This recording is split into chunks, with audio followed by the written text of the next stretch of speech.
I am live. Hi, Lynn.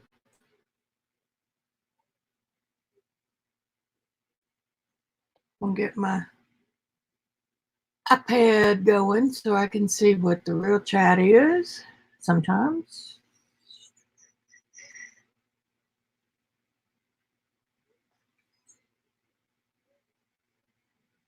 There. Yesterday, StreamYard got kind of slow on the comments. Oh. Yesterday, StreamYard got bye-bye. And we're down over there. So, can you hear me?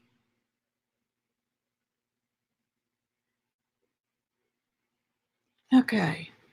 1, 2, 3, 4. 4 seconds. It's better than yesterday.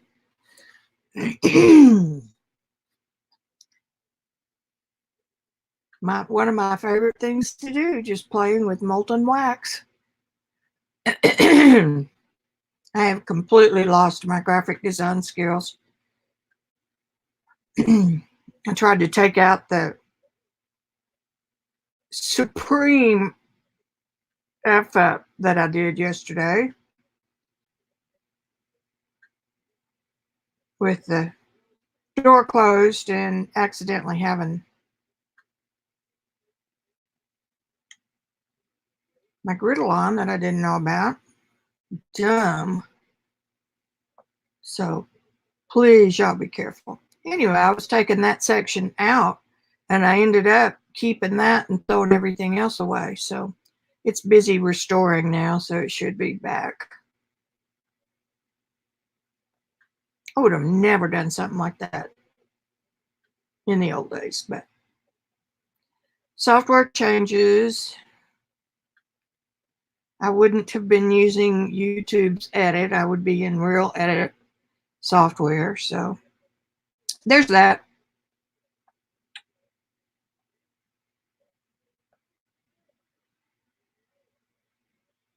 Hello to everybody that pops in on replay. If you choose, you can fast forward, and we always give a few minutes for folks to come in before we start. Part one of this episode on Encaustic was on Sunday, and it was just a basic definition of Encaustic and some looking at some art and going through some of the materials. I did do a demo on melting Damar resin to show you that it is it's a pill to work with, and then I got a smoke detector. So I'm in the process of cutting out that embarrassing section. So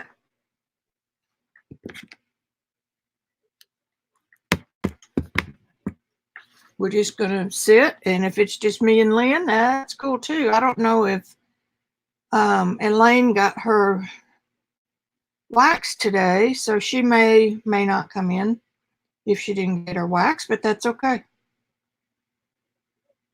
We all have busy lives. I have, I did find my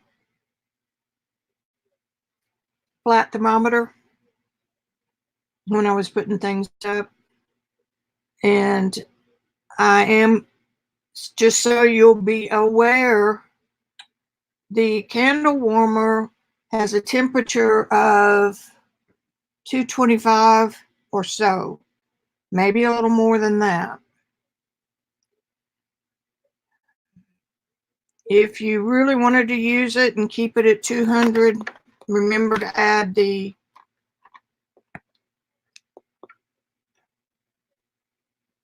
temperature regulator.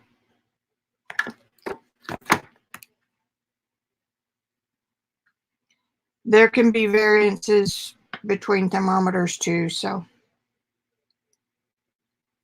Yes, it is. Hey, Beck.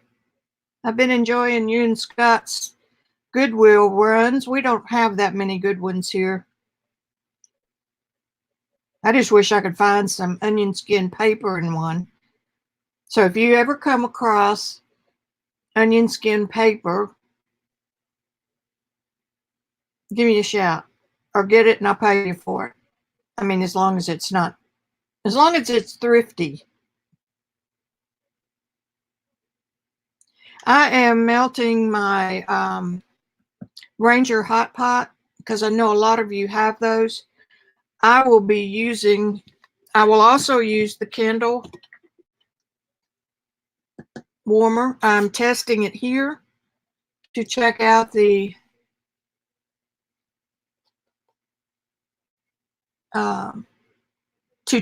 temperature. It is running a little bit hot. There is no thermostat on it. You just got an on and off switch. So if you want to use that and make sure that your temperature is good, temperature gauge. I have one in my Amazon store. And I make a few pennies off of it. Help the old lady out.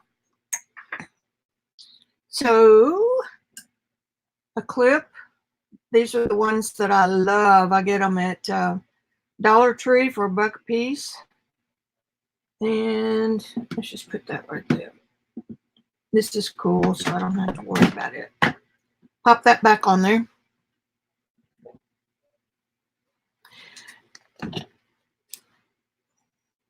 Now I've got my Ranger pot set for the thing is 180 to 220. I'm right in the middle of it.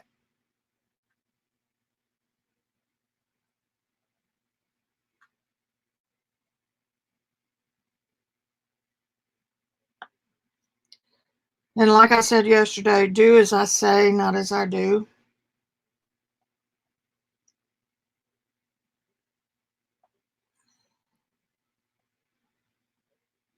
I should not have had my office door closed yesterday, but I did. I should have made sure that my griddle wasn't on, which I didn't. So the plug is out of it today. So there you go.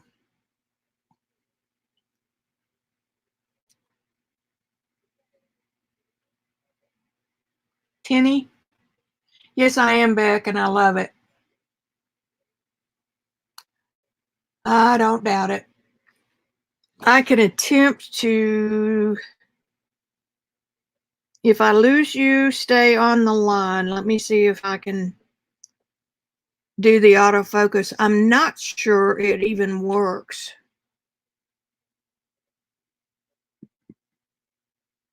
But it also sometimes locks it up. So if it locks up, stay on the line and I will get back. Now it's off. I don't know if it will stay off or not. You know, it seemed to settle down yesterday. Maybe. What do I have here that's black? Something easy that's black.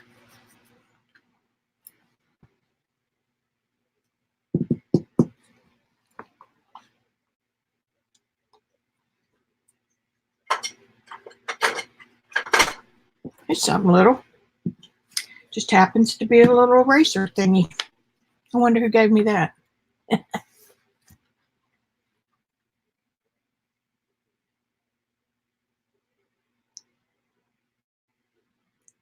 It's perfectly clear on StreamYard.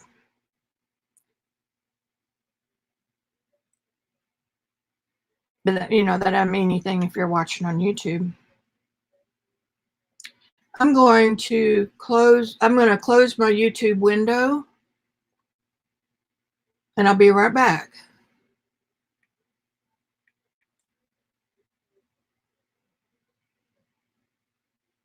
You should be able to still hear me because I'm filming through StreamYard.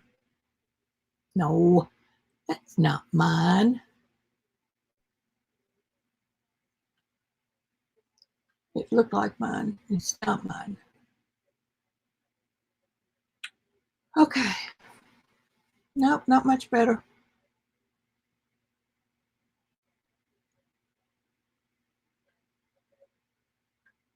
Okay, we'll see you later. I'm going to put another block of my wax.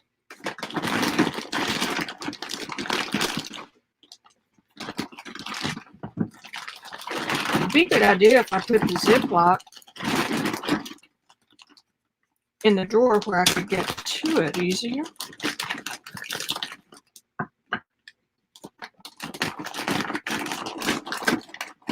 There.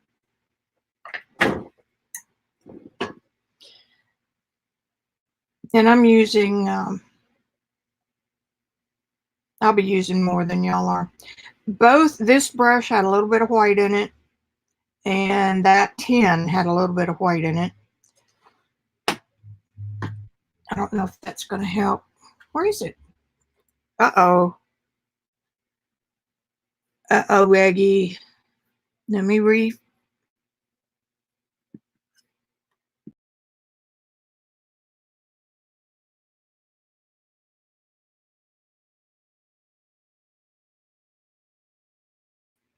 Don't the people in the world know that I'm filming here?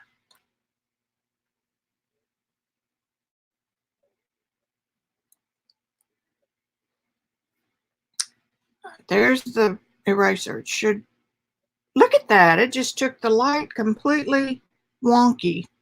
All right. I'm going to start coating this board. It is 4:01. Well, maybe I better wait a few more minutes. I was early. I'm going to start coating the board anyway.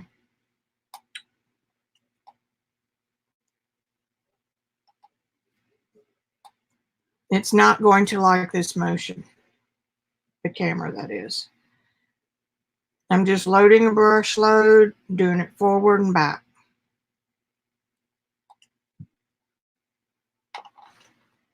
That's it. It's warm. It's already set up. Yeah, I had to reload or refresh my StreamYard.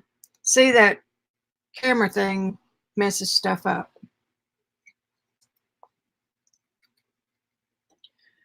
For those of you just now joining, I will be repeating this process. I want to get this one started. Okay. I'm going to turn on my torch. Don't panic.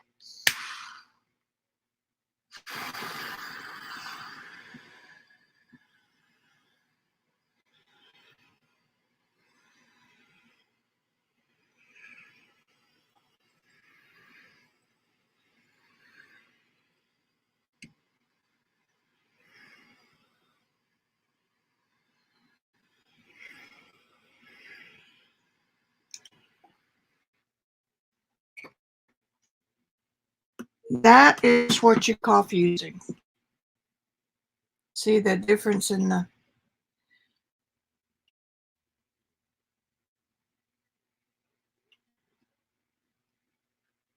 Yep, putting a thin coat on. And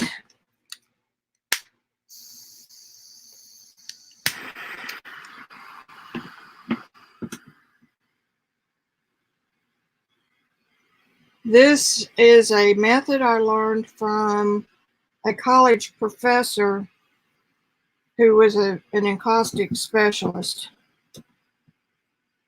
And she took a raw board and melted the encaustic until it completely soaked into the board as her primer coat.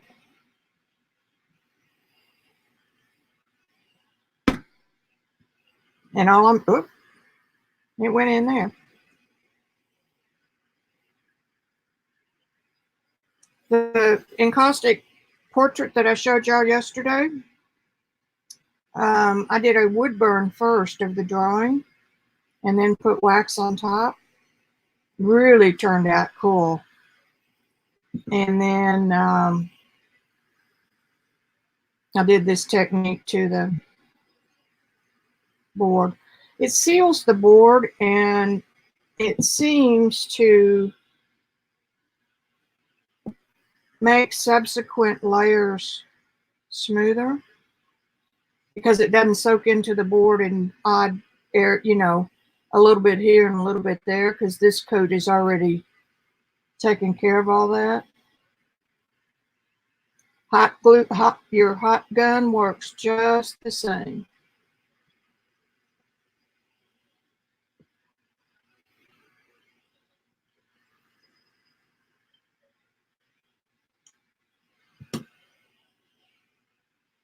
And I'm not looking at chat.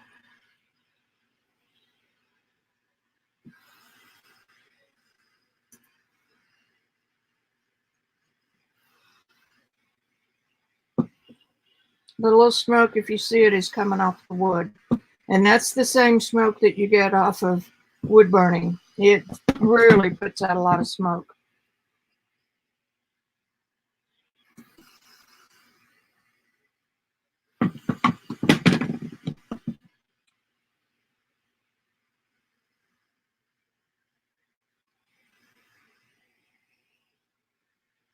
This is a raw board. I think I got them from Jerry's buy it, try it section. Okay.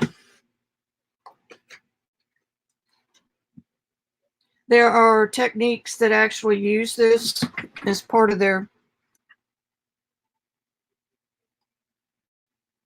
Yes, that is correct.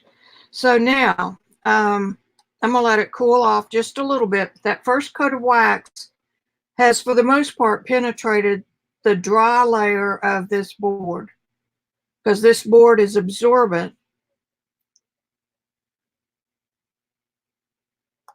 And if you just keep putting layers on top and fusing them, part of that first layer will sink into the board anyway, and part won't. And so I noticed that does make a little difference. You try it for yourself. You don't have to do this step. I haven't seen it with anyone but her. Cool, cool, cool. And like I said, a hot glue gun works too. Mine is across the room, and the blowtorch is a little faster. Creme brulee torch works like you use in the kitchen with your creme brulee. Back when I used to do it, we just put it under a broiler, but now we've got tools for that. Okay. Now this coat I'm going to put on the opposite direction. Don't worry about strokes or brush strokes. And that's it for the second.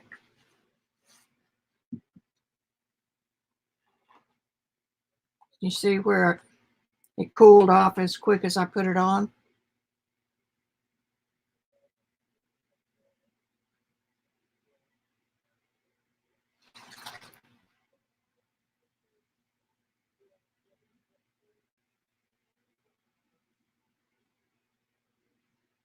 For those of you that are watching on replay after going to Shauna's, hello.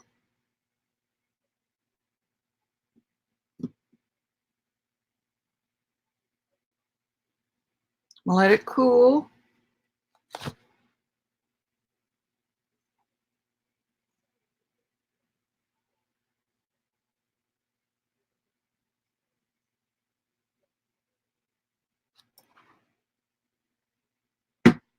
You can do anything you want to the base layers, the board, before you put anything on. You can mount paper to it. You can wood burn it and then leave part of that showing. There's just any number of things that you can do. Think of this as a mixed media product, because so many of the mixed media things that we do in that department apply here. And now I'm going to fuse again. Not as long as I did before. I'm going to go quicker. Whoops. I'm going to turn my fire down just a little. I'm going to look at it and hold it. When it starts getting just a little shiny, which it does quickly with blowtorch, a few seconds quicker than a heat gun. You keep it moving. If you do not keep it moving, you will get drips. And I'm going to show you that right now just so you'll know. See? You see that?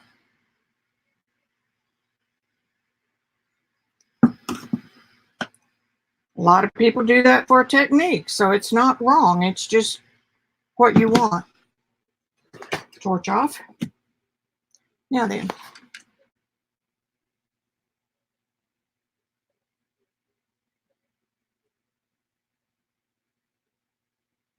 Torch or heat gun. Hair dryers don't really get hot enough.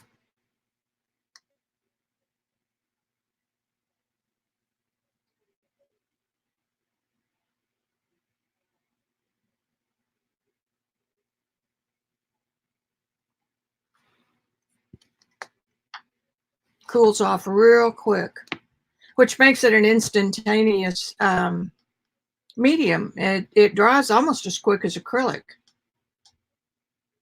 But we're going to be extra special slow in the beginning of this process. And we'll either go on with this board, or if we get some more people in right here right away, then I'll do the smaller board to demonstrate it. So help me with that one, Lynn.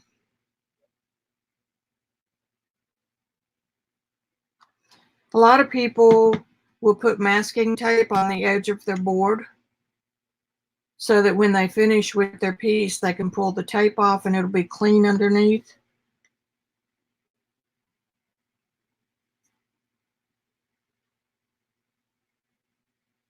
I'm going to do that to one of those edges so I can demo that later.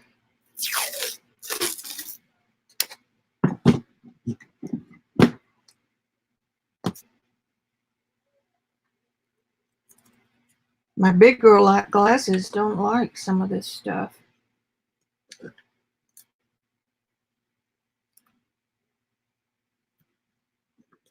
already had a little bit of wax on this edge, but for demo purposes, it will not matter.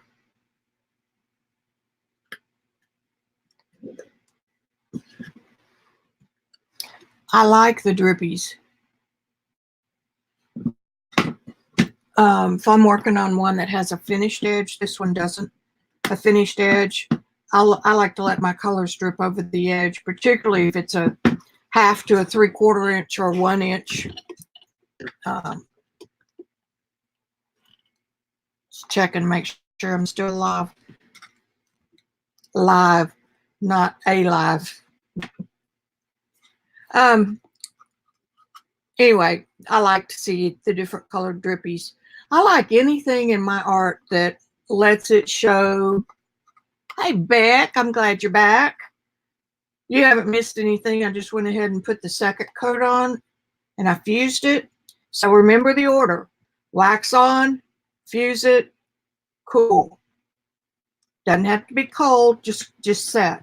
Wax on, fuse it, and cool. I told you guys yesterday that that process will take 2 layers of wax that you have. You've done it twice, okay? Fuse it, makes it 1 layer of wax. So that's what allows them to meld together. Hey, Wendy, you haven't missed much. I was just going over this with Beck. So fusing in between each layer makes the different layers turn into 1 layer, which is part of what adds to the longevity of Encaustic. Okay, now I'm going to do coat 3. I'm just going to go right over my lumpies and bumpies that I got from melting. I'm going to go this way. This kind of helps eliminate brush strokes.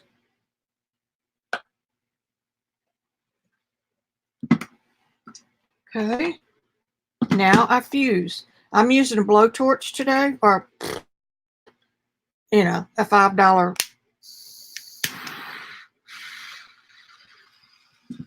If you do this, get one. I have to hold this where I can see it.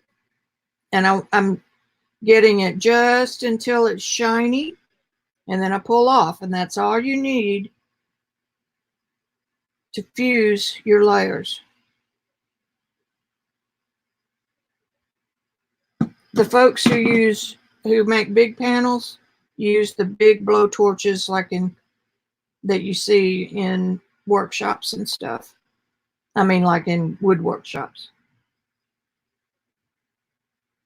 Okay. Now we let it cool. Yeah, this is that wood panel I showed you yesterday, the 5-layer piece of wood. I think I got this at Jerry's Artorama. Buy one, try one. No, buy one, try one. I think I got 2 or 3 of these for $2. So if you have not investigated that, do so. They have some of their brushes, like the brushes they sell regular price, 2 of them for $2 or $2.50. These little Yes panels, a pack of 3 for a couple bucks. So you can try their product. No limit how many you can buy.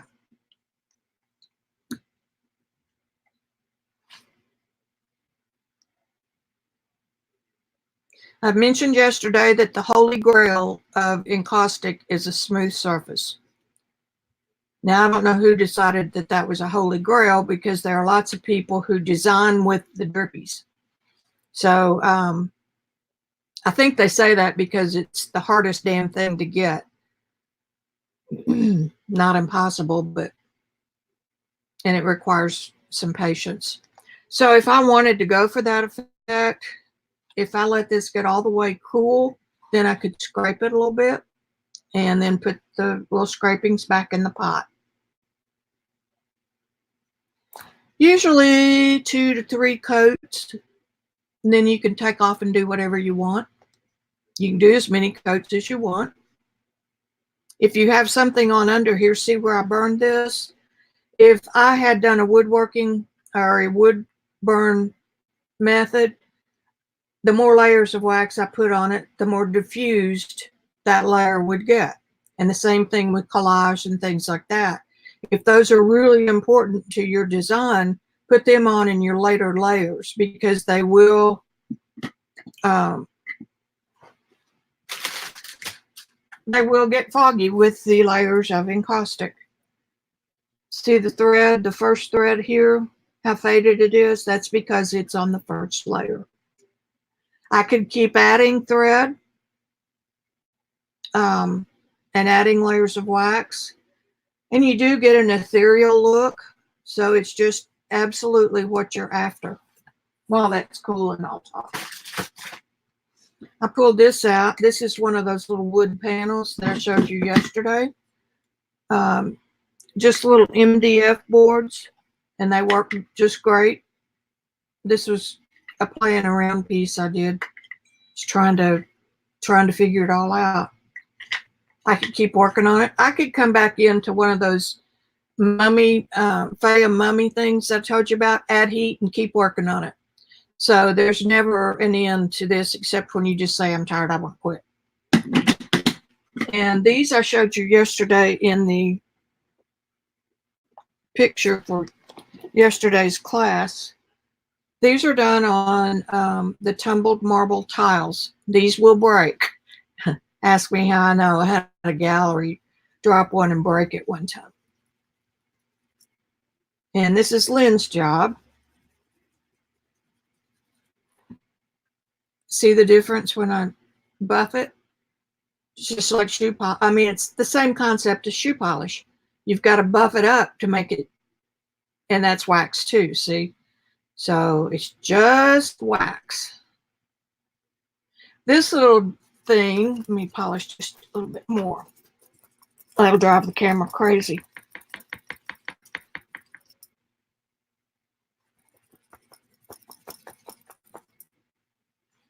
What's under here is a piece of origami. I had to try it to see if I could do origami. I found out that I hate it. But I did put the little pieces on here, and then I poured wax over them because the paper was three-dimensional. I didn't want to brush it forever and a day. Here's another one of those. See how foggy it is?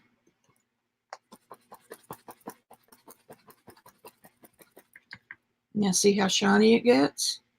That's the characteristic of Encaustic. Any questions?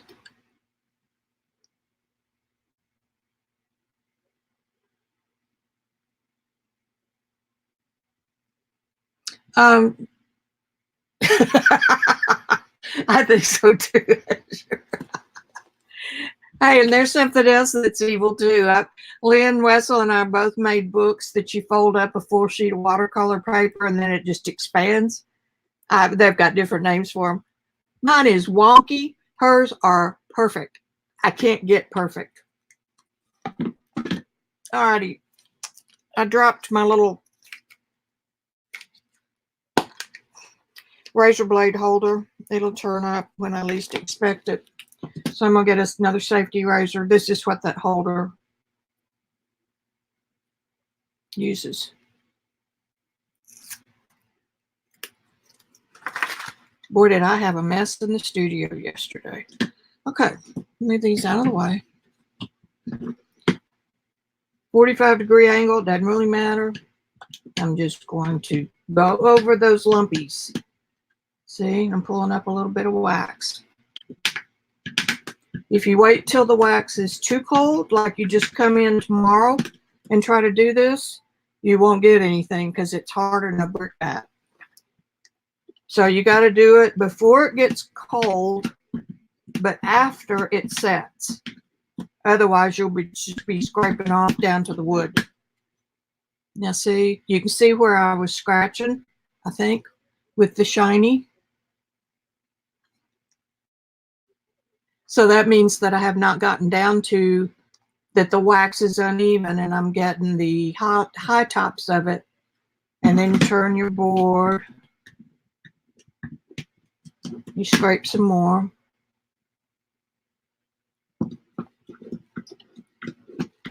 And then clean your blade off occasionally, because if you don't, it will grab and it will leave a deposit right here that was on here. So you just scrape that off. Keep on going. This is the part that I love. I will look for reasons to scrape.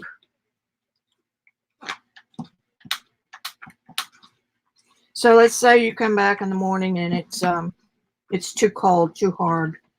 You just take your heat gun and warm the surface a little bit, not to melting point, but just warm it.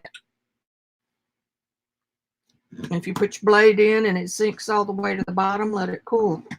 I just dug my fingernail in that.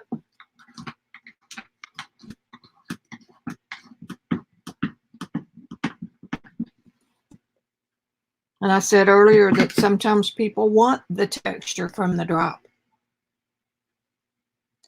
If you tell me that something's impossible to get, that's, of course, the one I'm going to work for. That's the way I'm made. Just turn it different directions. See, I just got a booger on there. Peel it off, put it back in the pot. If you have a wax that you're scraping and it has some color, start a scrap pot. And keep that too.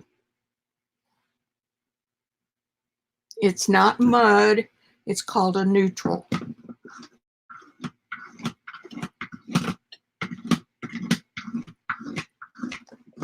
Wendy and Azure, if y'all, you can always go back and watch the beginning. But the method that I used to start this board was that I put my first layer of wax on, and then I heated it carefully, moving my thing around, my torch. You can see where I was beginning to get down to the wood, and I got some fancy wood burn marks. That's something that I have not seen very many places, but I saw it from a lady who did encaustic she was an art teacher.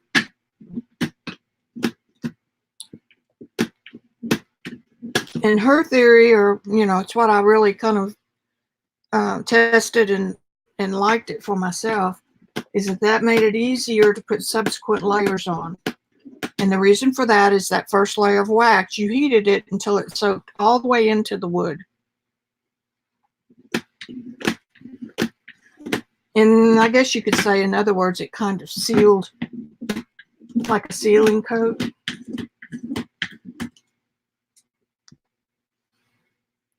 If your piece is small, you could use an X-Acto knife. I love X-Acto knives, so.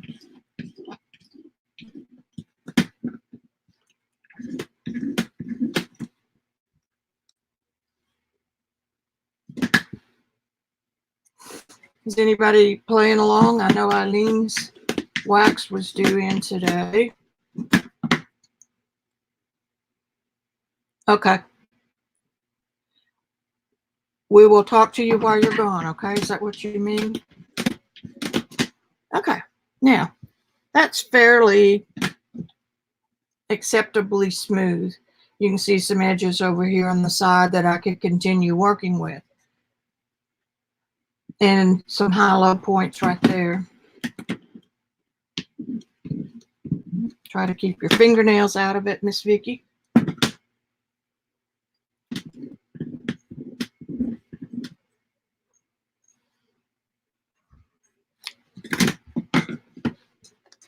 Now I'm going to heat that just a little.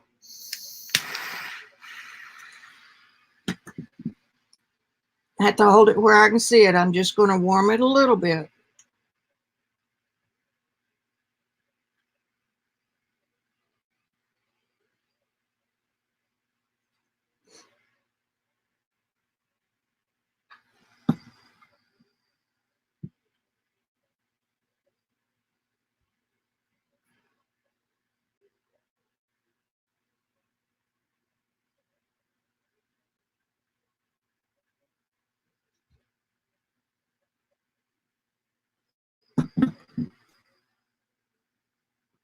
You already started? Uh-huh.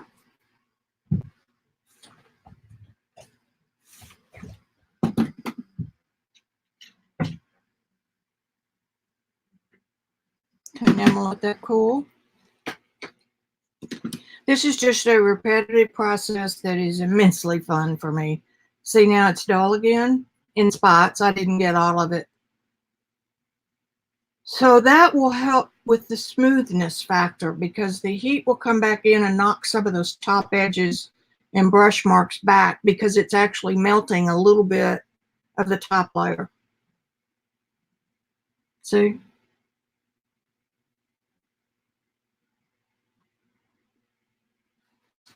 Okay, any questions?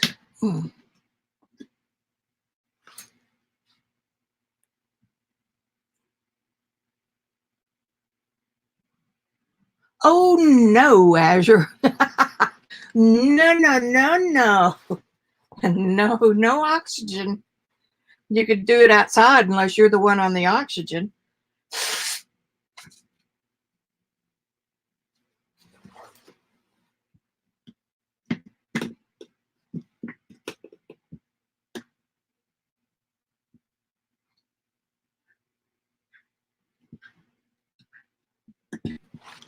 I think that's cool enough. Where did I put my...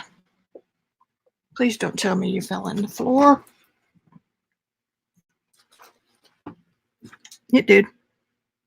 Can you pick things up with your toes? I can. It's just an old cotton t-shirt. I'm going to see what happens. It's cool enough where it won't grab the shirt.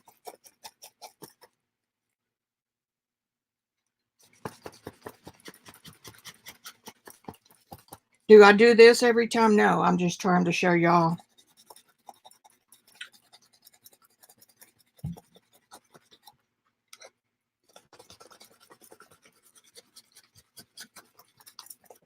This is a fast working process.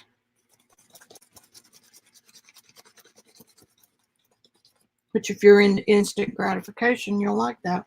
Now, it shows, let me get it where the light's on it.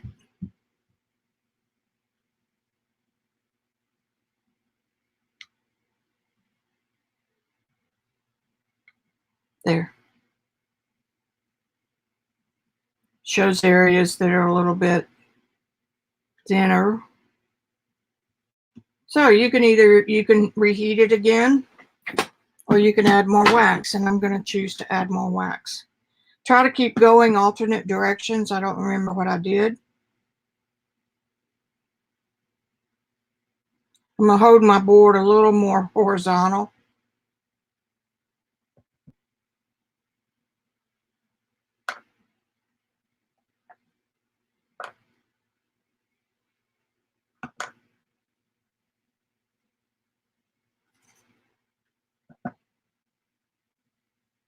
There you have it. That's it. See where I started holding it horizontal? I was holding it up so I could see it and you could see it. So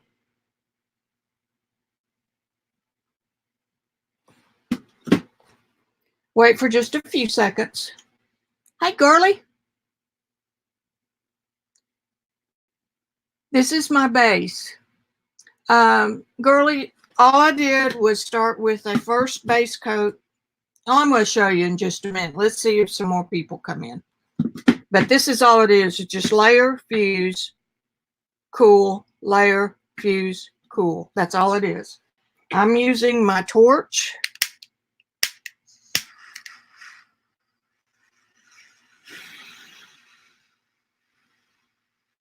Just think creme brulee kitchen torch.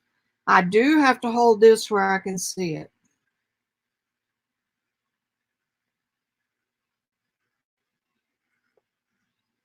If you're using a hot glue gun, you'll have to, it takes a little bit longer to get the shiny. The shiny is when it's fused enough.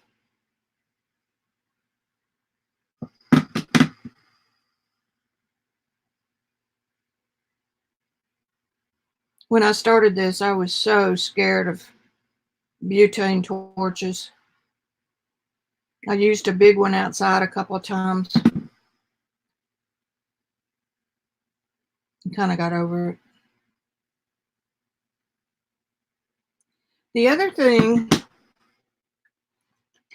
that Encaustic does a lot of is when you use a raw board with nothing on it, it's just a board from the lumber yard, and you put your first coat on, you just bond it once, fuse it once, and then you go ahead with your layers. The board will actually have air bubbles that pop up.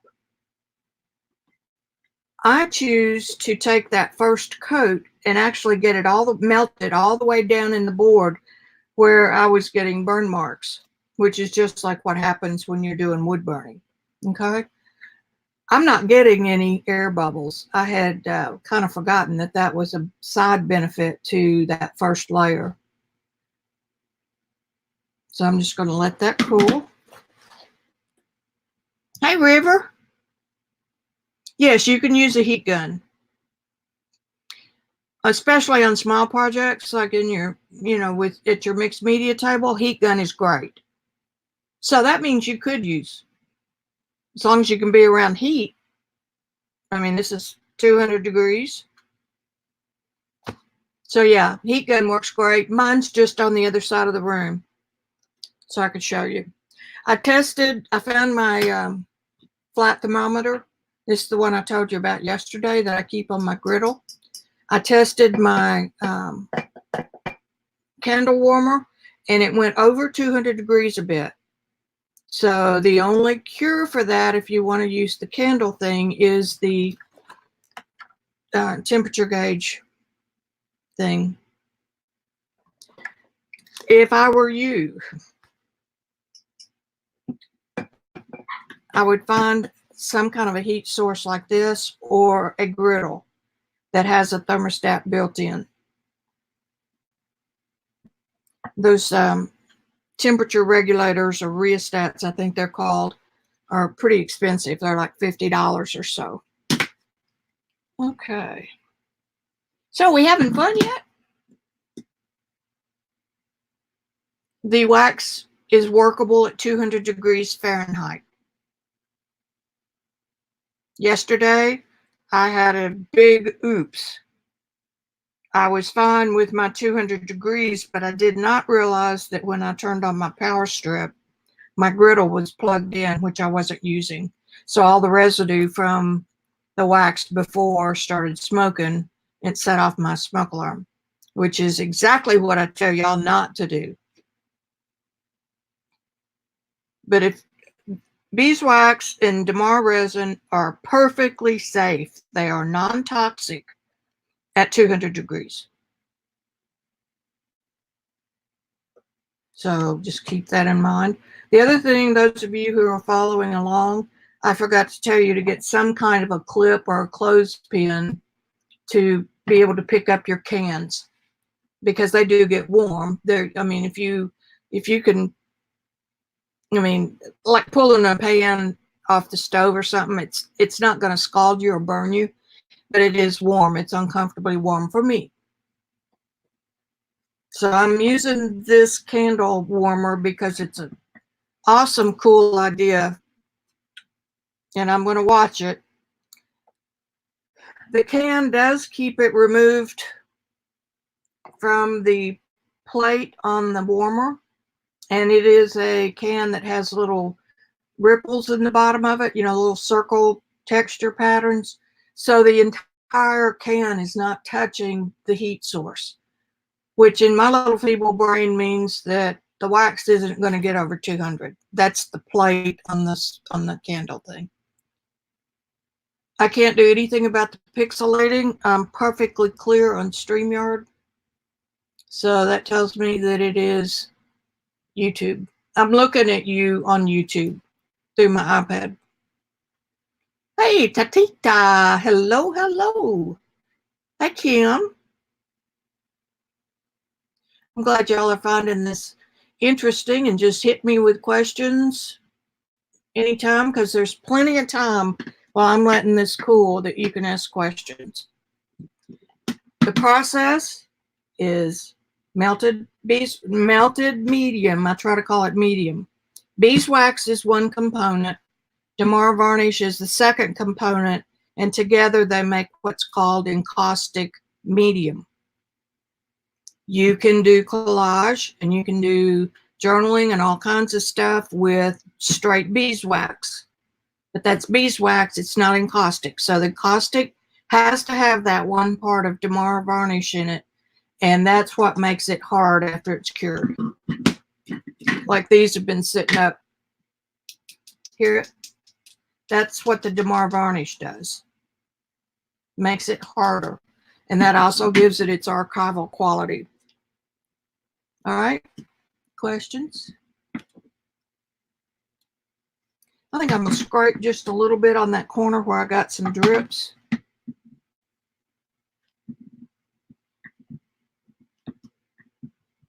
Nothing fancy. I'm just using a straight edge razor blade, a safety razor. And I'm just scraping down where those extra drips, because I was trying to hold it where I could see it and you could see it, and it didn't work so well. You scrape a little bit, you clean off your razor blade, and you put it back in the pot. So no waste.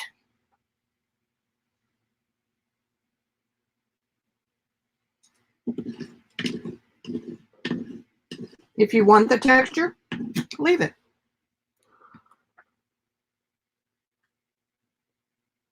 If you have some marks that you want to get rid of, reheat it. I've got an awful lot of brush marks in here, so that's what I'm going to do.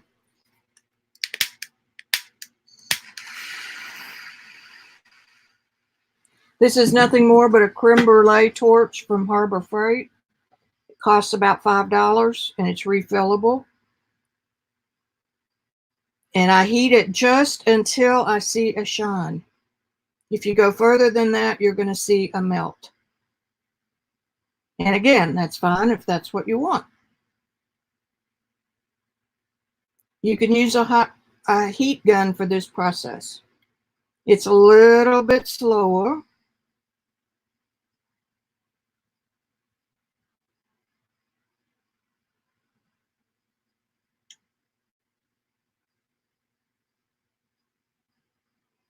If I left this up on a shelf for a year or 2 or 10 and came back with a heat source, I could warm it and pick up exactly where I left off. It can always be reworked.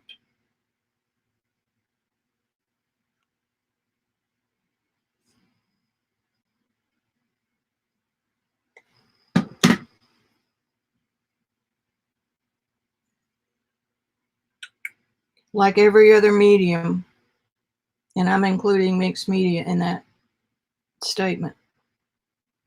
You might be an expert, you might be an advanced user, but you will never know it all. So you just kind of pick your battles and enjoy the process. Yes, it is, Kim, and I'm using it.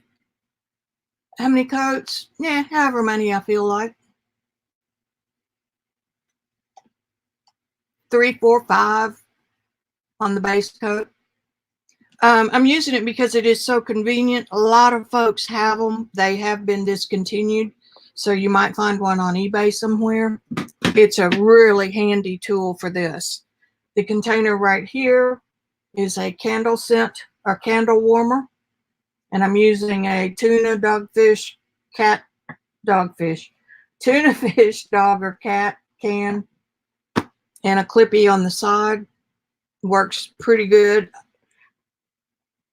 I think the temperature on this little thing is good because I've still got wax that hasn't melted.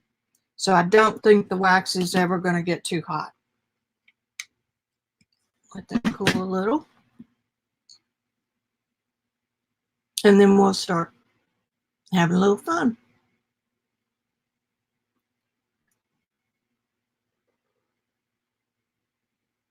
Look at that thing pixelating back and forth, and there's absolutely nothing moving.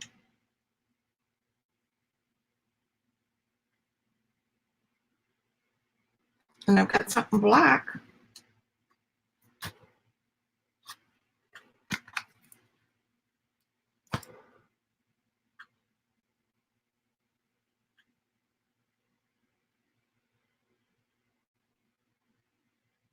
This melting pot apparently was, God,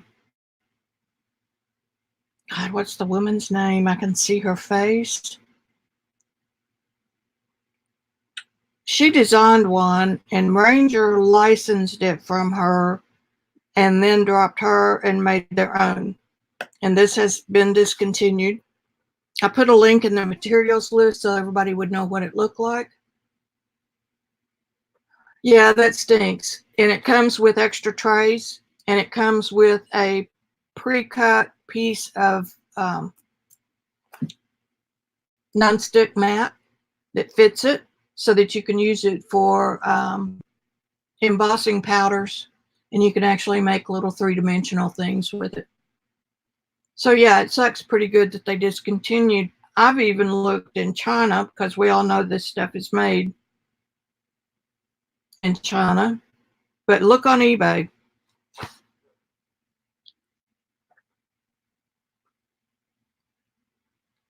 I use an awful lot of tuna cans.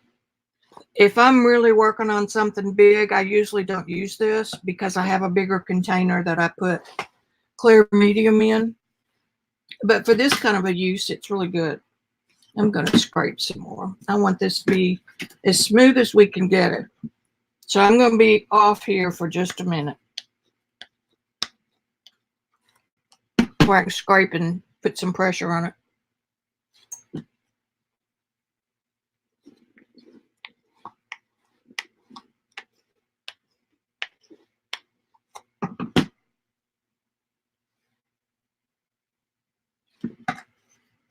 I had 173 views of yesterday's beginning demo.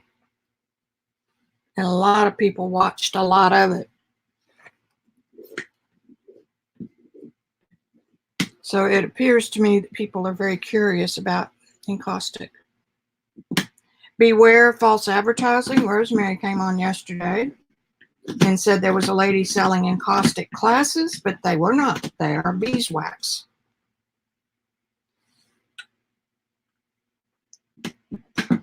So just beware. Encaustic medium. Medium. Not small, not big, but medium. Remember Goldilocks and the bowl of porridge. Medium. That's the key word. There are all kinds of brands now, just in the past 10 years, commercial brands. The desired formula is 8-to-1. That's 8 parts of beeswax to 1 part Damar varnish. Not varnish. Damar varnish is... Varnish can include Damar, but Damar is not varnish. I showed you that yesterday in video 1. And yesterday I also highly recommended that if I say things and you're taking it to the bank, please don't. Go do your own research. Go on Wikipedia, go on manufacturer sites and look for the material safety document, MSDS sheet. It's what they have to submit to get approval from the Art Materials Board. The Damar medium, the Encaustic medium runs around $25 a pound, and you can buy it in a half pound for $14. And that's an excellent way to try it, because it takes a while to go through a pound. You can also buy 110 of it, but that doesn't get you much experimentation. That might coat one 4x6 board. It won't allow for this.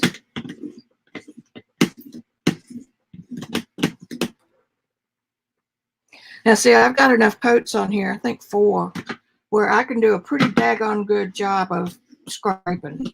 The first one I did, I didn't know what I was doing, and I would put it on, scrape it off, and there'd hardly not be any wax left. And I was actually doing a painting of a couple pairs on raw Luan board. It was a brownish board, and I wanted the board to show natural. I can't tell you how many times I repainted those pairs. But it was a good way to learn the lesson that you don't have to scrape it all the way down to the board each time.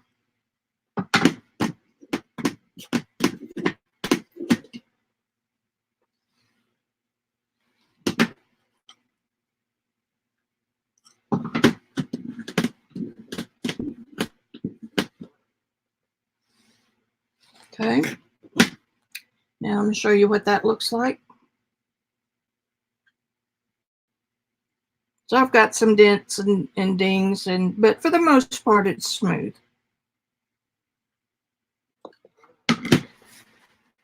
Now I'm going to torch it again or heat it.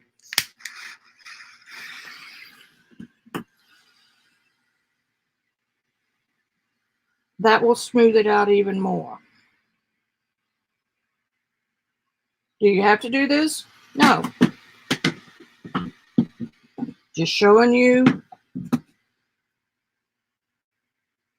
the options.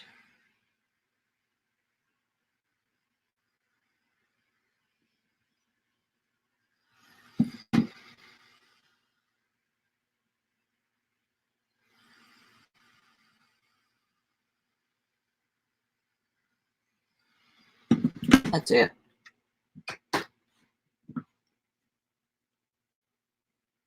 Any questions? I know, Azure, I can't do anything about it.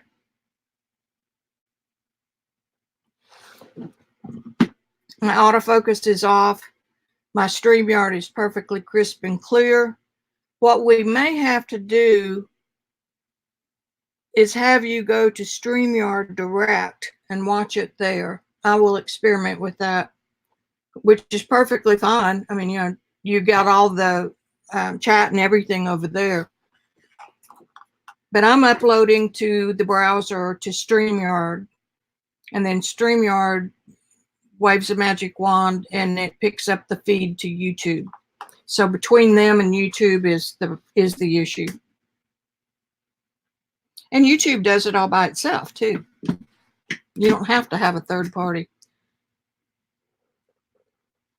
Drink of water.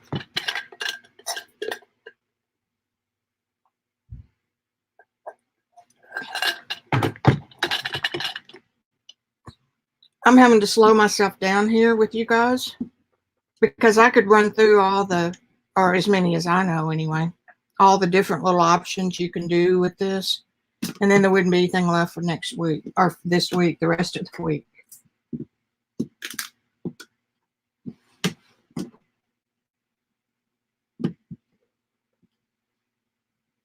Okay, it's cool. I really want to put another coat on.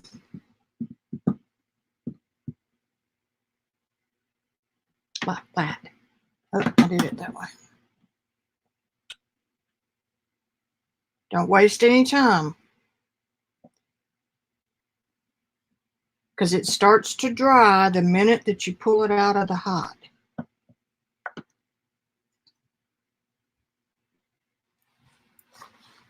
The reason I want another coat is because we're going to embed some stuff.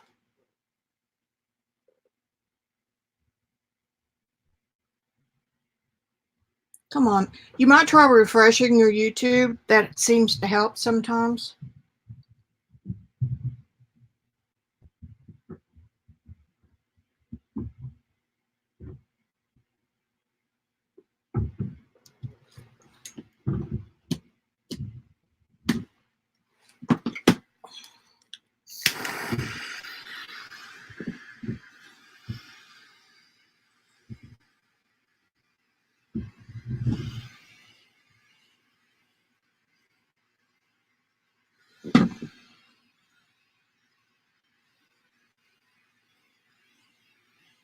I'm not going to, I don't think I'm going to scrape it this time. I might, but.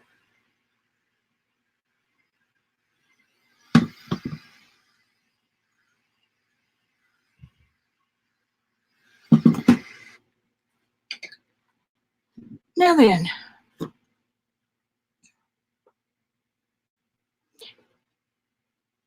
I can't think of anything that you can do with mixed media that you cannot do with Encaustic. So I'm going to put that out there so that you guys can maybe help me think of things. You can do collage. You can do image transfer. You can do mono printing, where you would take a thin piece of paper or any kind of paper, but like this. And when that becomes with just one coat of Encaustic on it, it disappears. So let's say that you put a black stamp on it with a, well, let's do it. A permanent stamp. While I'm waiting for that to cool.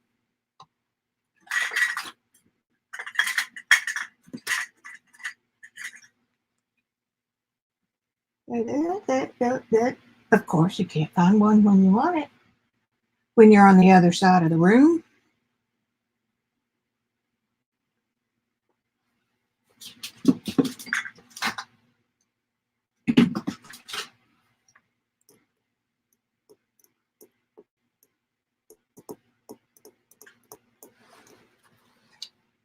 Okay, well, maybe not.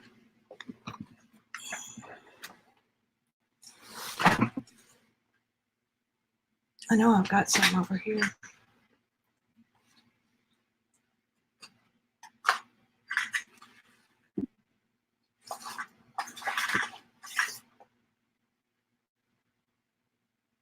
I've got to have it within arm's reach.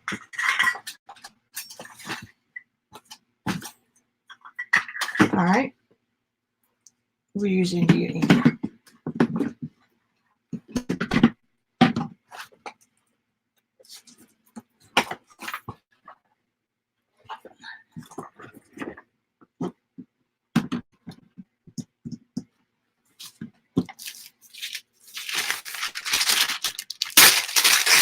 This is tracing paper.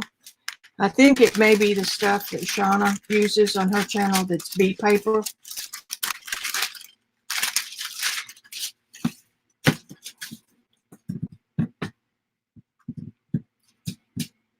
Boop, boop.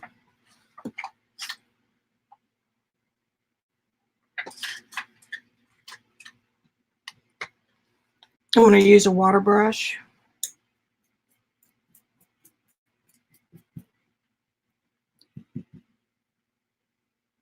I have pretty much ascertained that Sumi ink washes out of your brushes. Come on.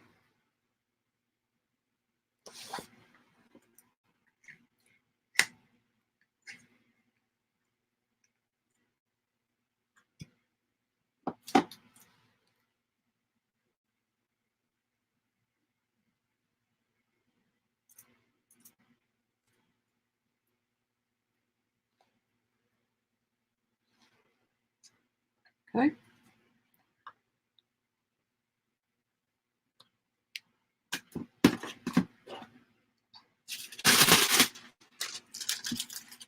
We'll give that a second to dry. This is part of what I had planned for you guys, so.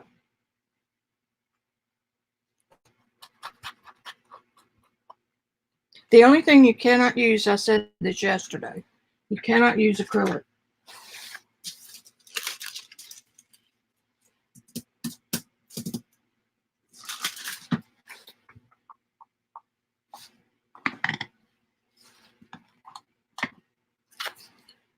I'm just going to turn these, a nonstick pad would be great. Oh, that's what's on the other side of that. A little oil painting. Ta-da. Just going to turn them over backwards and kind of make a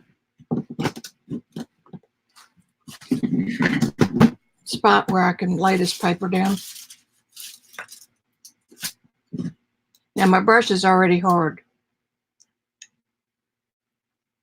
And then it softens right back up. That's why I don't clean brushes.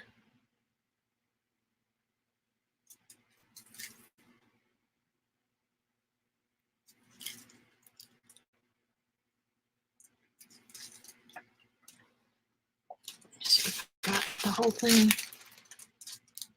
sort of.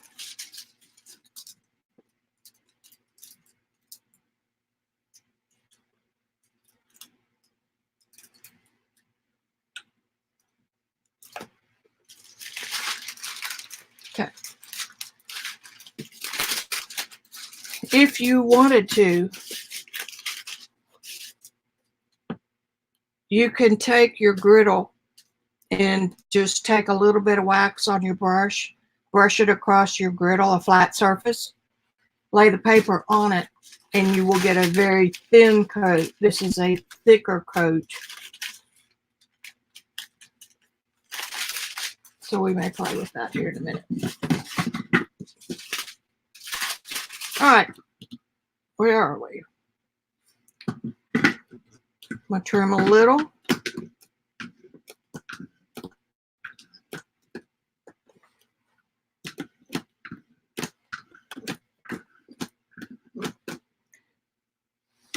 The only thing that will harm this medium is heat. You don't ever hang good artwork in the sun. This is no exception.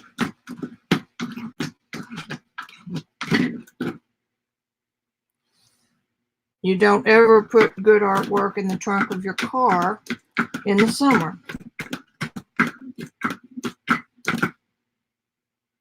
This will melt in a hot car.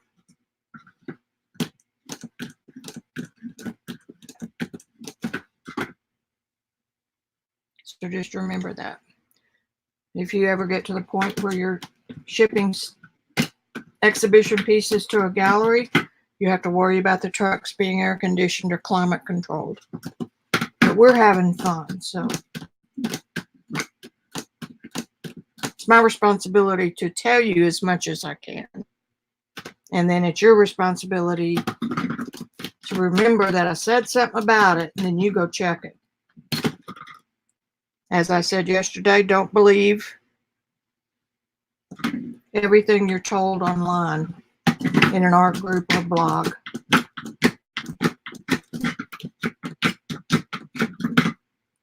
The big one is don't ever use synthetic brushes with encaustic. Well, I'm here to tell you that you can.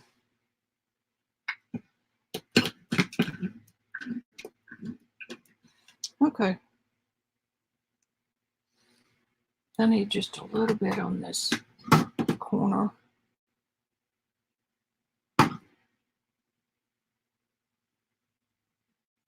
You have a tendency to pick your brush up on the corners.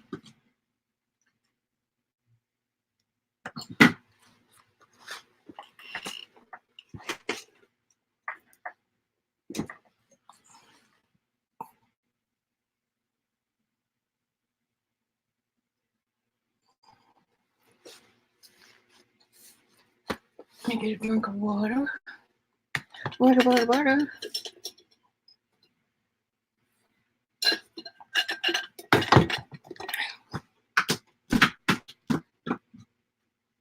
I'm going to do those corners real quick, and then we're going to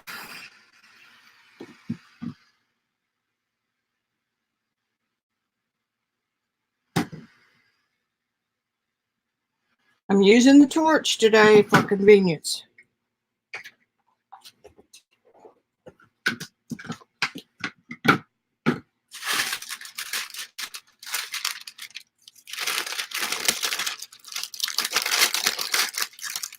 I'm just going to use a little bit of this goddess writing.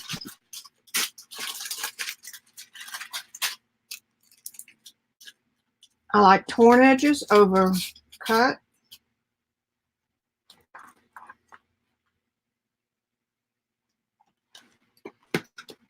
For this kind of stuff, having your heat gun really is easier.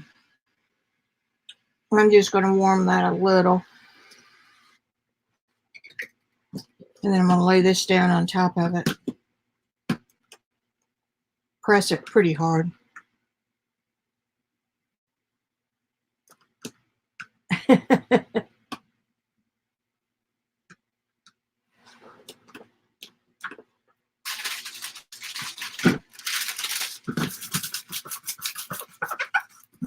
This is kind of like putting down a collage piece. You want to rub it.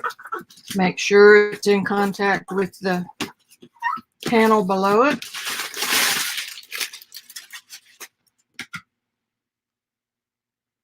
I think I can probably do a better job than that.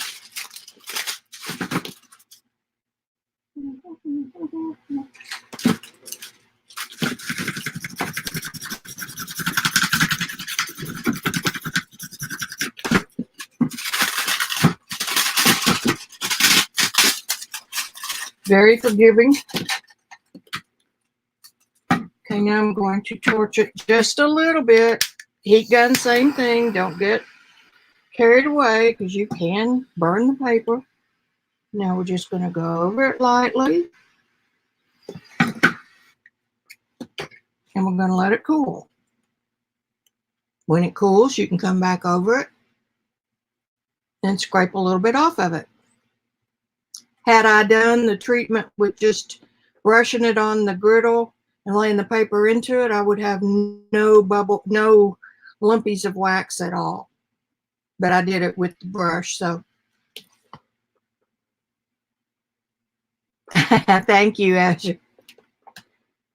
I went for 20 years. I went for 16 to, 52. No, I don't know, 48. So good 20 years wearing contacts. I've worn glasses since I was in the 2nd grade. And then we had RK surgery where they cut your eyeball.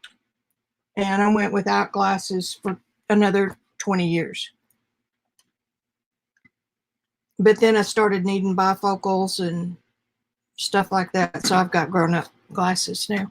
My vision still holds at about 20/30, which is great. I was a 2900 in one of my eyes. That's almost blind.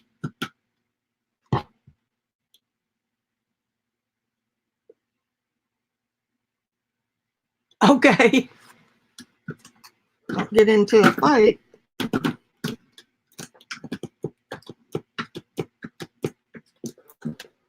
Just going to scrape on top of it a little bit.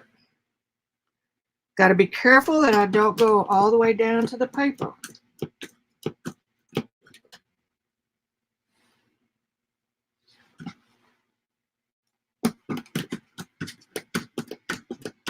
And you can kind of hear it.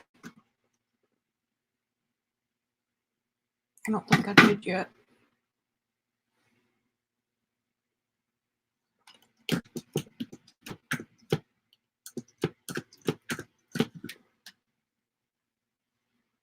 Okay, I'm gonna quit.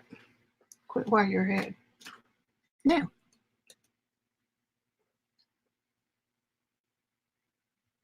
See that?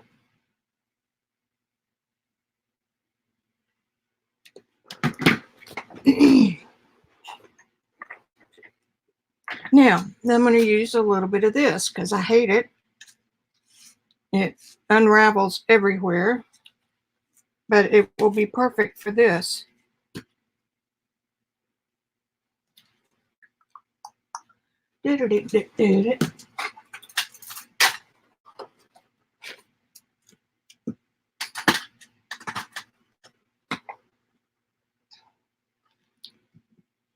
Now let's put this, because this is a 1/2 inch or what, 3/16.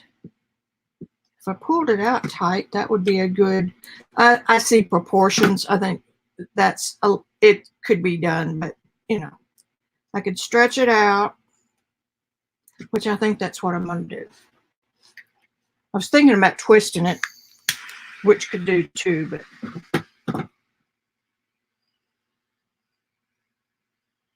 okay, just enough to mark your path.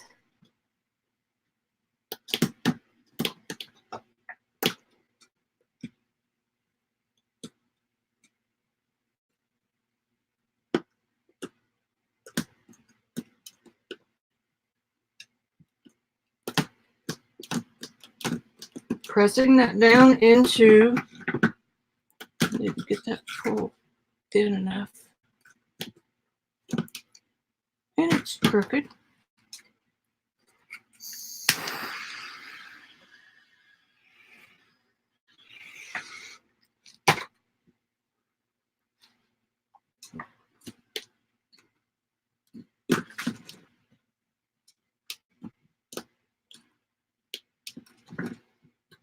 It might not hold me stretching it.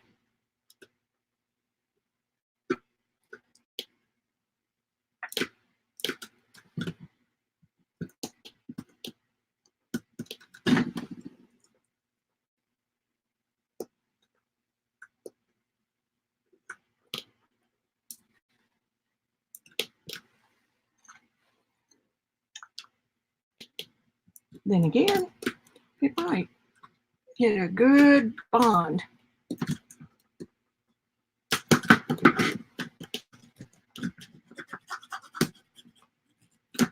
Applying some pressure there.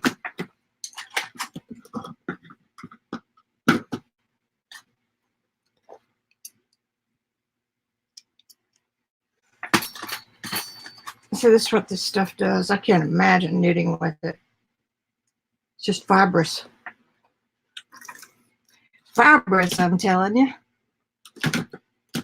Okay. Now, So everybody see embedding? Now I'm going to take just a little bit of wax and come right down over the top of it.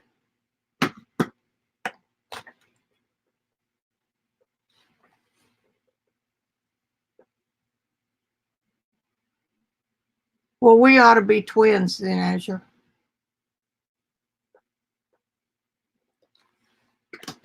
I'm going to torch that just a hair.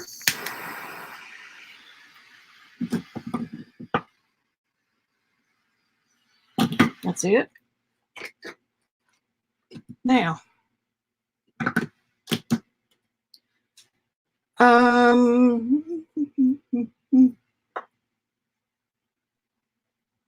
oh, that's where that blue came from. I dyed it. I'm going to show you.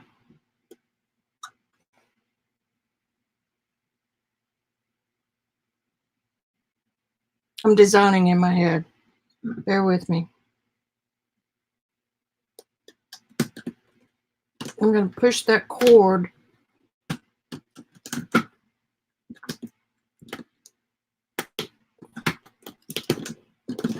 check, make sure it's not.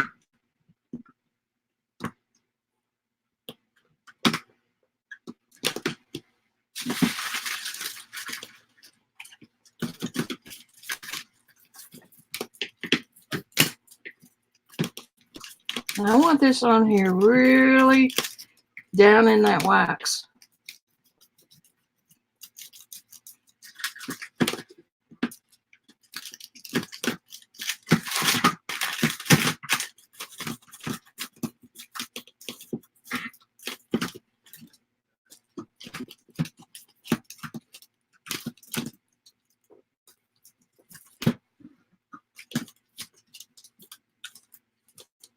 So this is acting a little bit like a glue.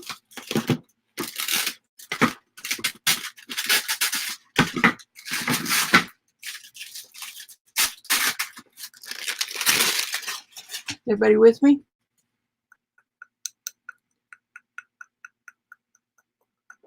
What I did, Lynn, was took this ribbon and I warmed this strip, and then I pushed the ribbon into the wax. This symbol I did with ink, India ink, just on the tracing paper. Tore part of it off and applied it right here. It's almost invisible.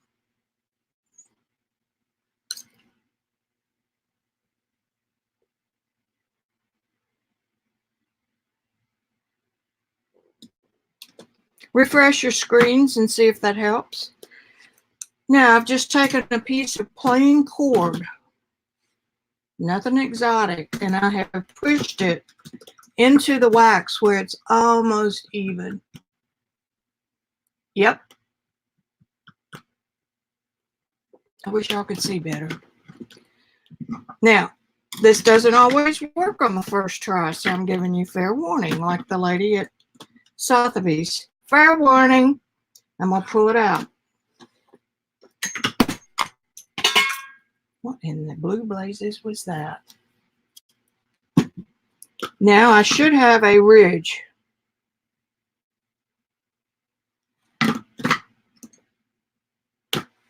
And I'm going to make it a little bit deeper with just a plain old pencil. And all I'm going to do is drag down into that line.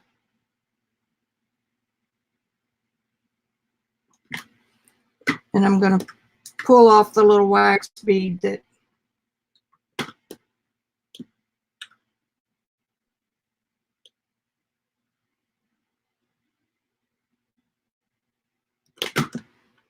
and you just throw that little bit of wax away. If you've got a jump cup going, you can put it in there.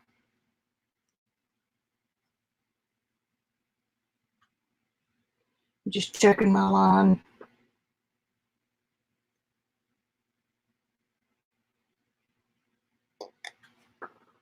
Okay.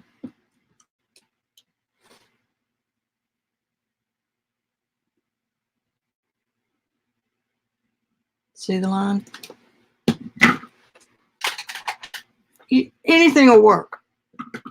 I've got some, I'm just going to leave that. I've got a little ridge on either side of that, but I'm going to leave it because I'll scrape it later.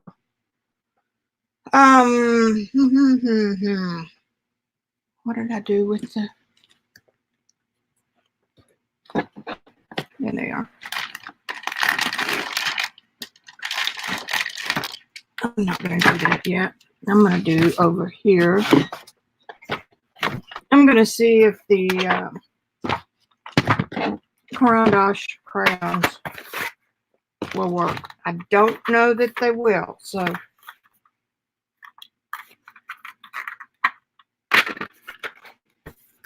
And I'm going to use, what am I going to use?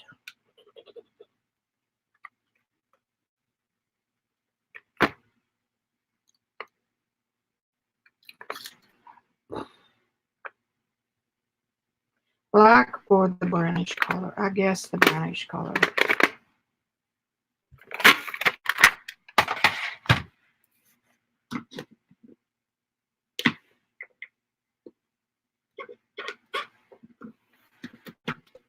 I don't know if you can melt these or not. I'm not going to do that for you. Not until I know.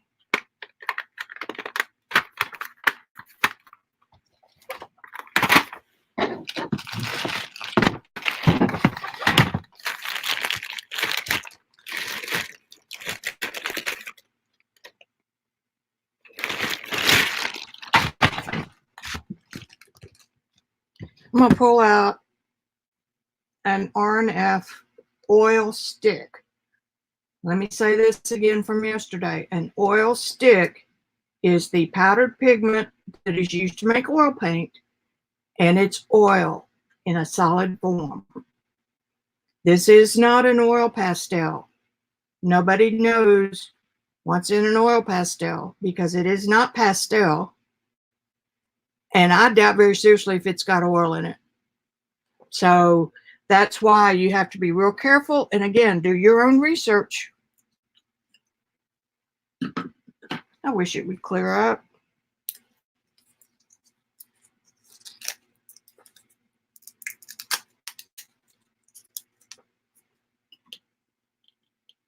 We'll try this first and see if it, no, so I'm going to have to melt it a little bit.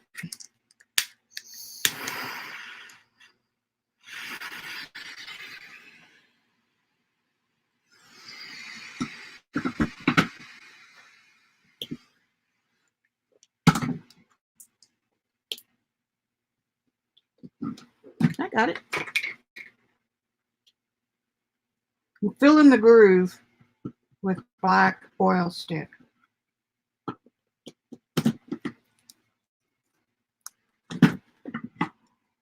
Okay. Bye back. And I want to make sure that it has filled the crack, which it really hasn't. And I forgot that these things have a hard crust on them. I didn't really have to melt it.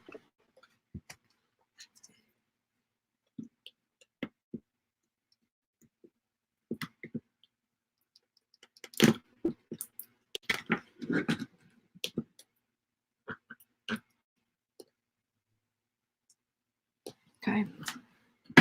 Now then. Remember I told you cooking oil? Good. I hope you didn't get it part of the fight.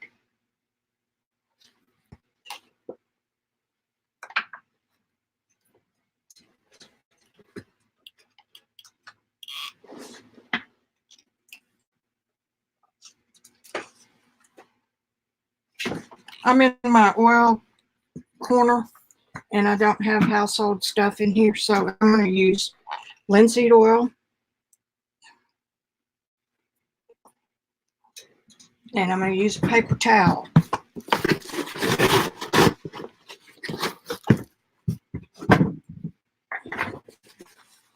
And I'm going to wet the paper towel with the oil. If I can get into the childproof cap.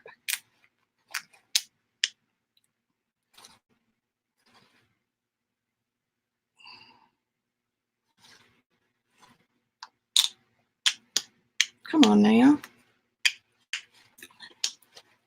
Okay, I've tried pushing down.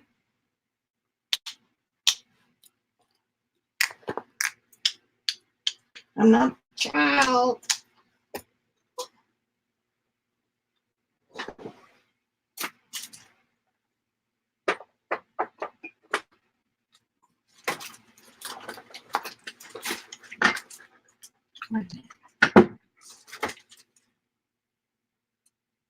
Poppy oil.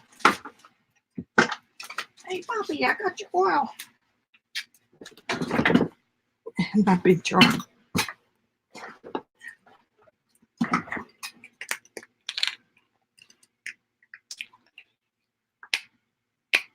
Same damn lid.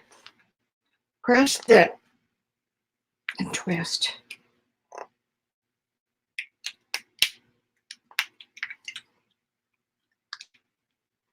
I'll be done. What's an old person supposed to do?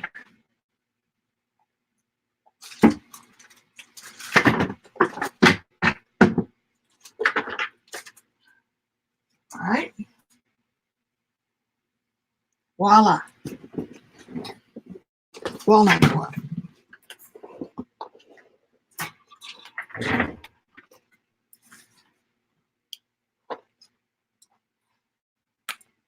It worked.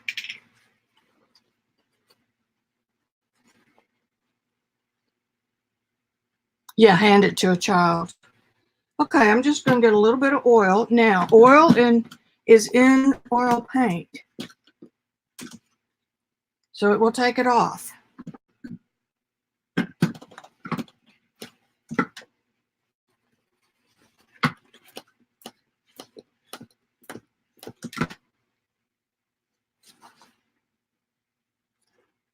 And this is just a technique. This is not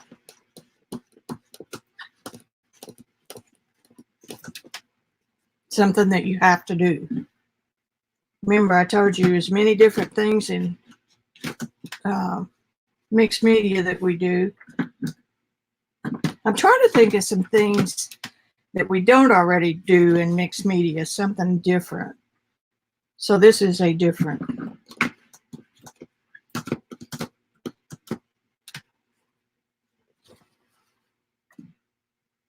Non-toxic.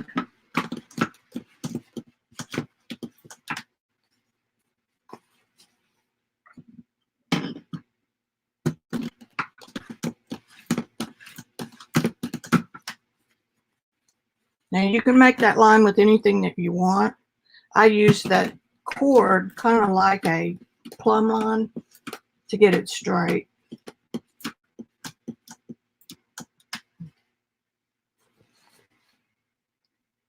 I guess who had it on their hands?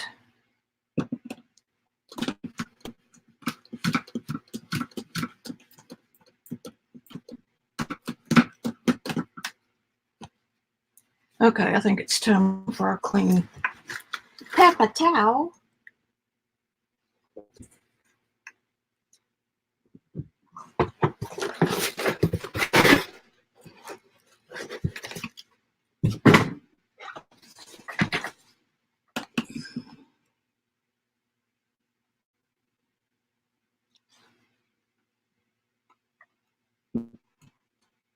Let me get that off my hands.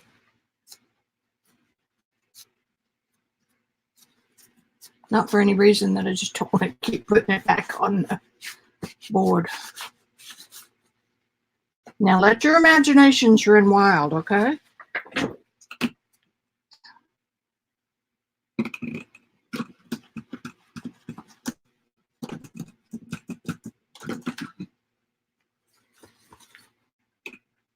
If yours truly hadn't been so messy.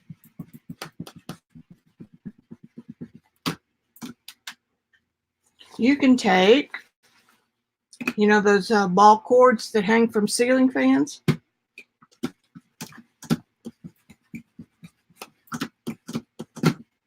ball chain, you can take that embedded in here and fill it in, and you've got dots.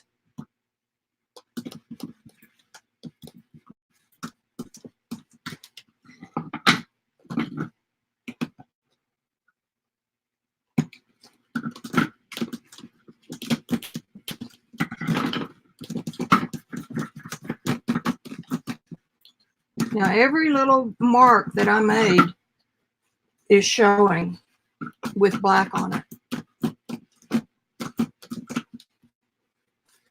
The raised pieces where the stuff came up,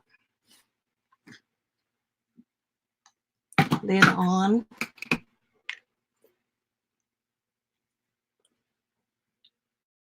I need a homeroom monitor.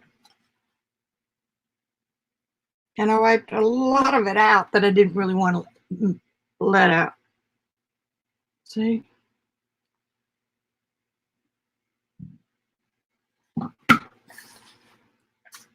Yeah, I know. Hold my beer and watch this. I'm going to make that mark a little bit deeper.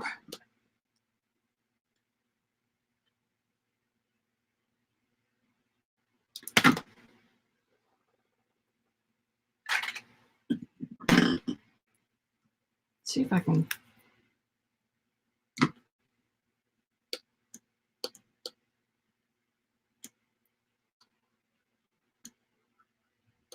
These sticks are actually used for oil painting. I never have, because you use an awful lot of it in an awful quick way, and they're about, I mean, they're just like the Encaustic sticks I showed you. Well, not the little cubes of the color.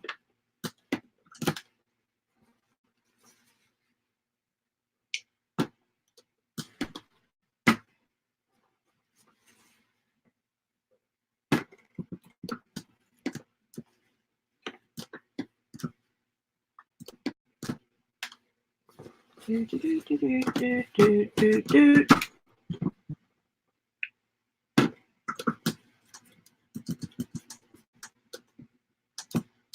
It's better.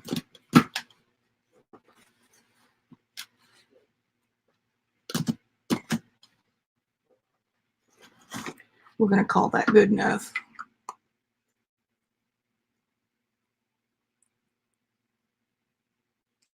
All right. And I want to do some research, because Sennelier and Schmincke, I mean, some of the name brands, I swear, some of the name brands make oil pastels, and they also make oil sticks. So with that in mind, a lot of what I'm spouting about them comes from other tutors. Okay, now we get our little, put this back in its bucket.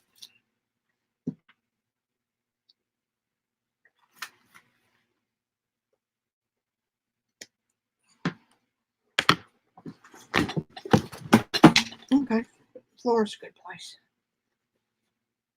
I think we just ought to move everything to the floor.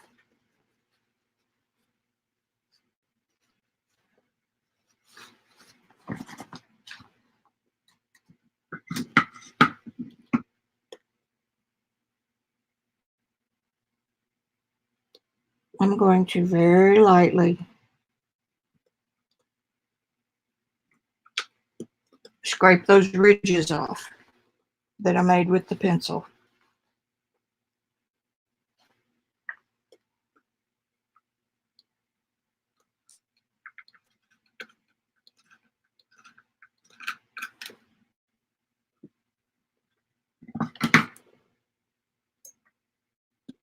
I need my CNI glasses. That's what I need.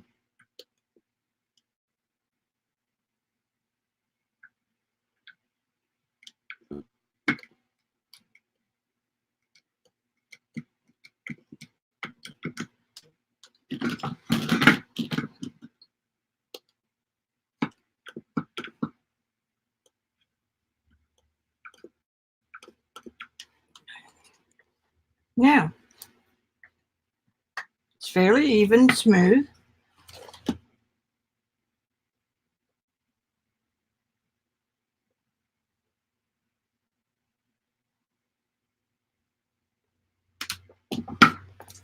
Now then, we've done a collage piece. We've done an embedding piece. We've cut a thing in it and put paint in it. What else? Let me look. Let me look. Let me look. Let me look. Let's do the stencil.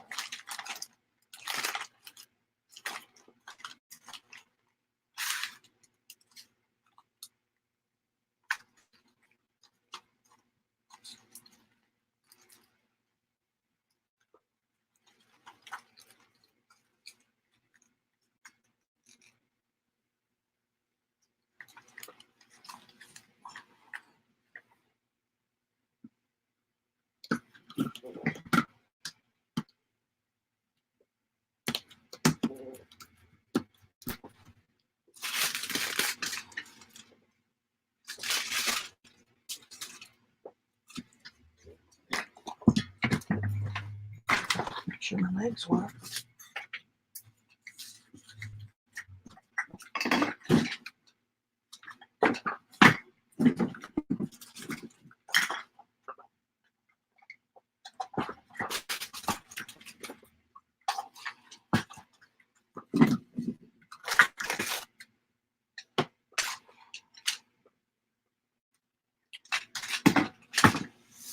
I am looking for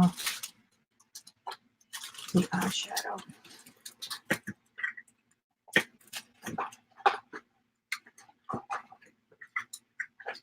I don't see it. I had one out, but you know.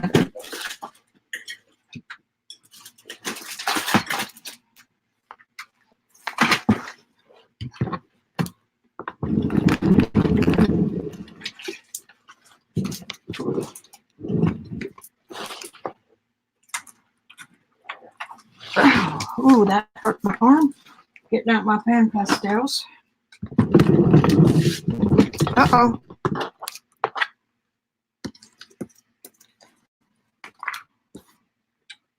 Stay with me.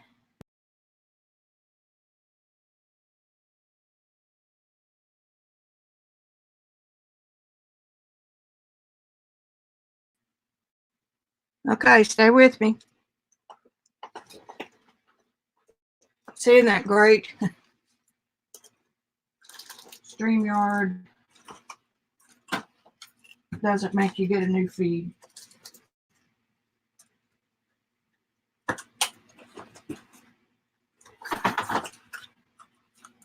This is why I'm going to use eyeshadows when I get them. And I think I'm just going to use my finger.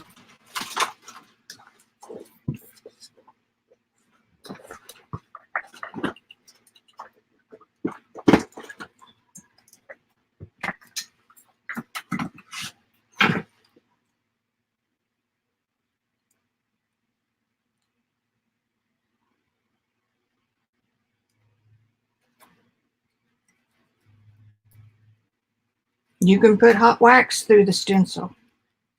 It will not bother the stencil.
I'm thinking here.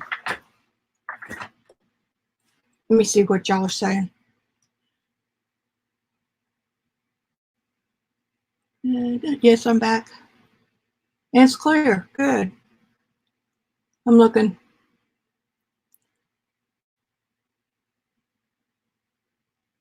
Okay. Hey, Patricia.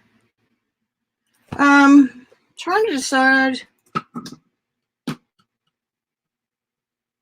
what I want to do. What do I want to do? Yeah, if I'm looking at this and I'm not liking what I see with the way this is smeared,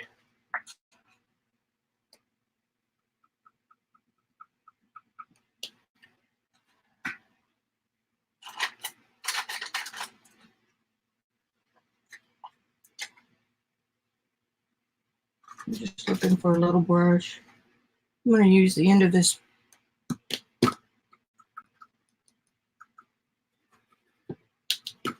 pencil eraser. And of course took part of it off.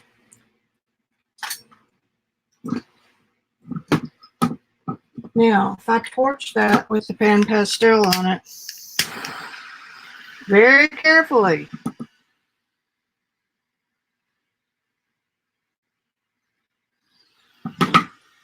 it will embed that into the wax. See the wax on top?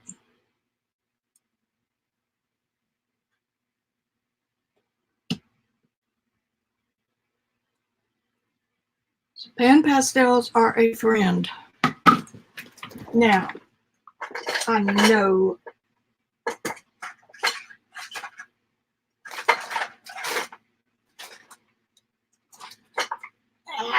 Lynn, I need you. There they are.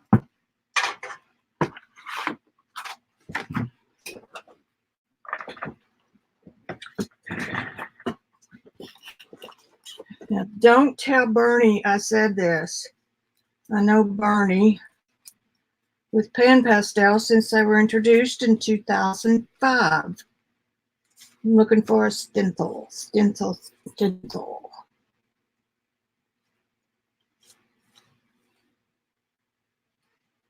Since I'm into ornamental stuff.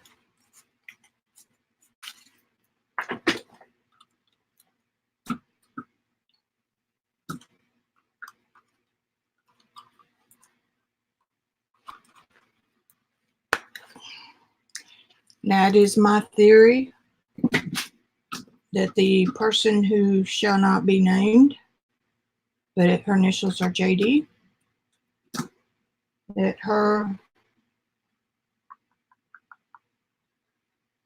pastels are eyeshadows. I'm just looking for a color dark enough that'll kind of go with what we've got going. I'm just going to go with this purple.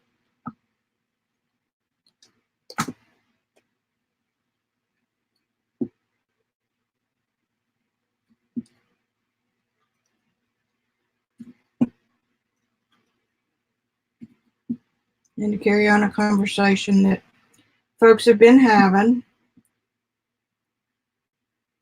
these are not pigmented like pan pastels. Pan pastels are real artist pigments and they can get expensive. Pan pastels were designed for fine art painting. But eyeshadows have to be a certain quality or the FDA will not allow them to be sold in these here United States. Yes, there's more in a pan pastel pan. But I don't care because this little bucket thing here cost me $1.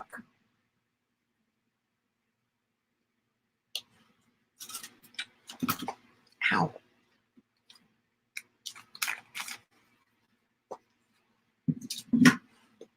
See?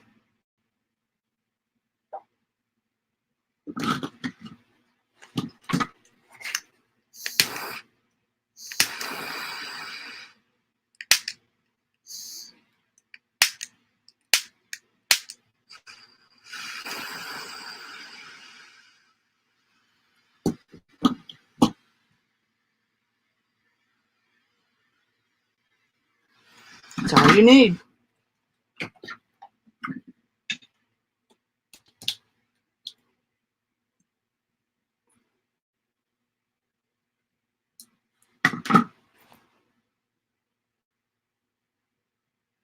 Any questions?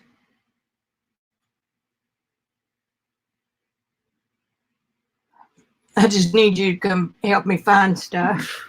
I've wrecked the studio lately. I'm looking for something I can. Let's see, we've already done collage.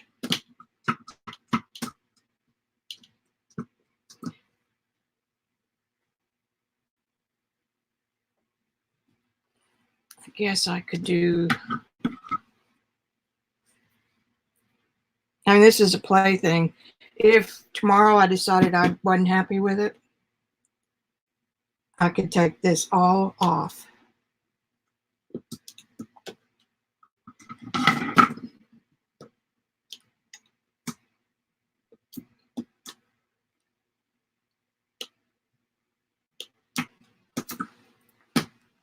Dirty fingers.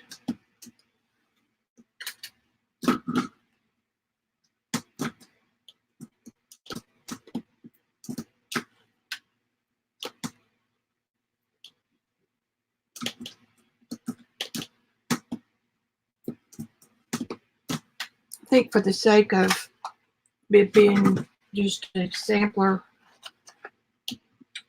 experiment for you guys, I'm just going to leave that.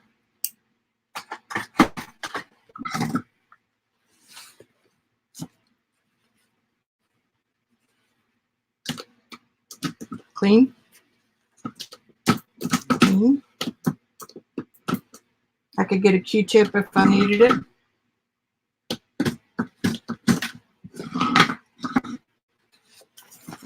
Okay, let's see. What else can I do?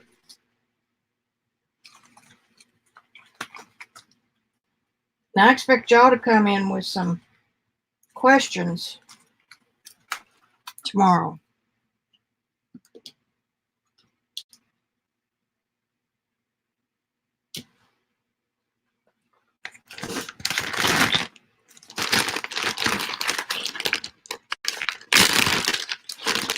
I'm going to get out these fancy crayons that I have, and I'm going to pick a color that kind of relates.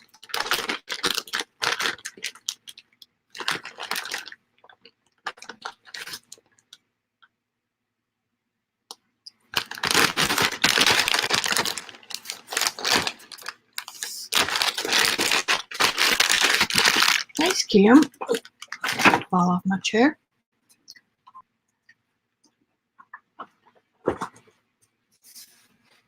What I need is a little tin.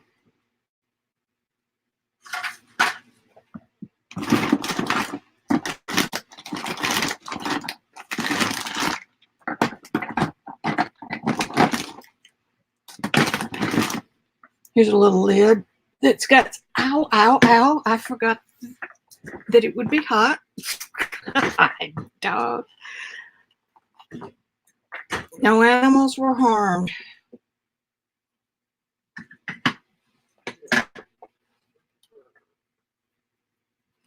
I just want to get this little thing hot.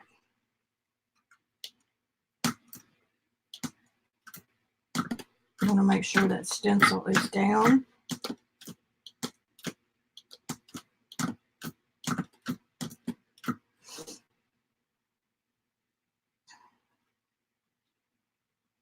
Let me try this.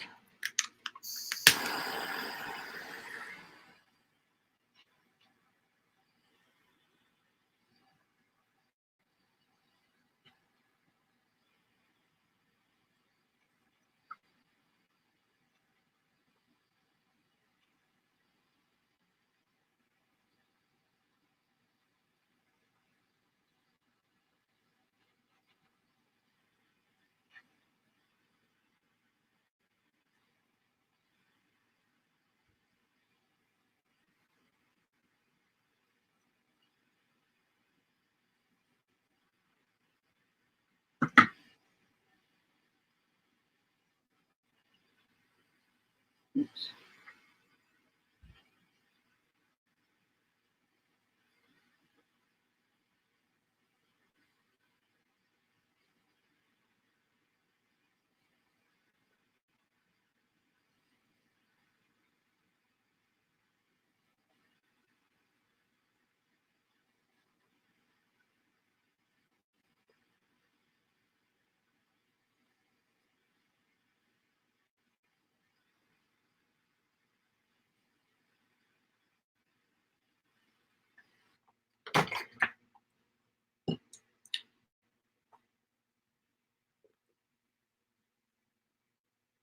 No, y'all can hardly see.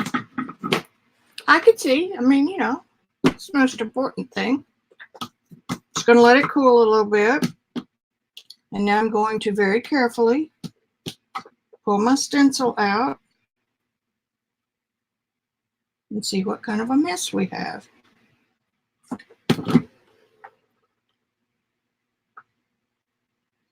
Now that is a stencil.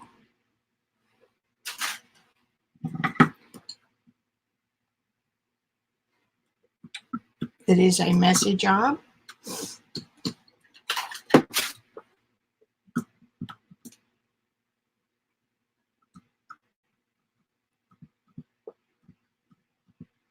Sorry, my head's in the way.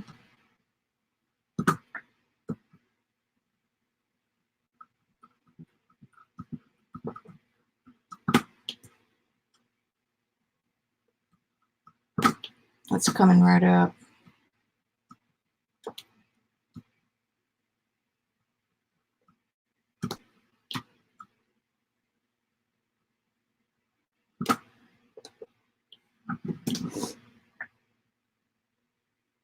Yep.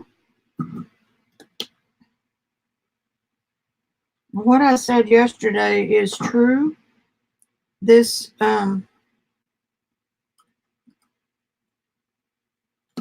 is flaking off the underlayers. We're going to go ahead anyway. Because why? We can come back and scrape the whole thing off.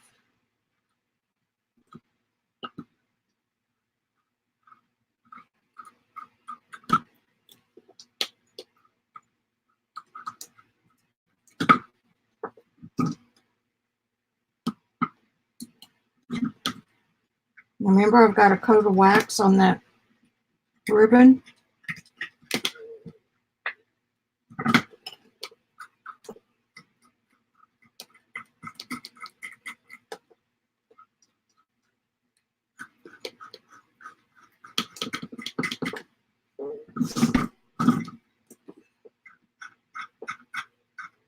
I burned my board.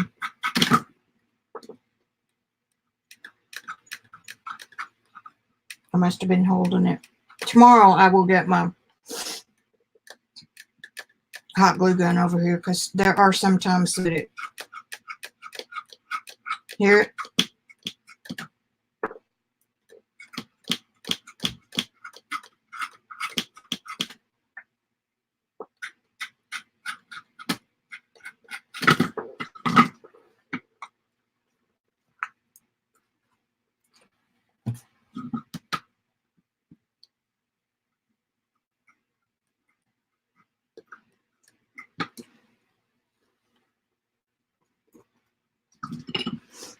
I'm going to do this.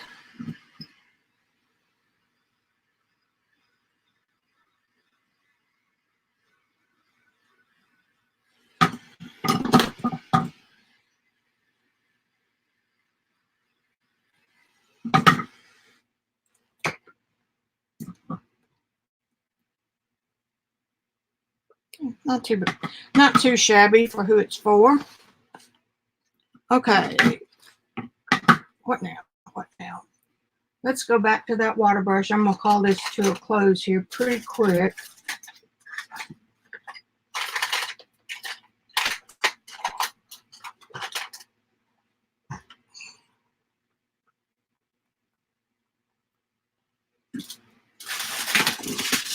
Get that ink back out.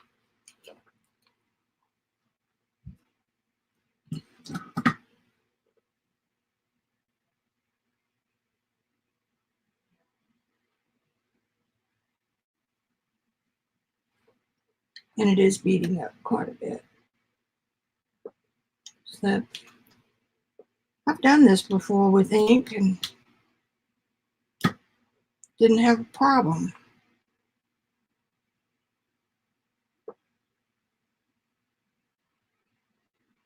It's acting like it does on a jelly plate.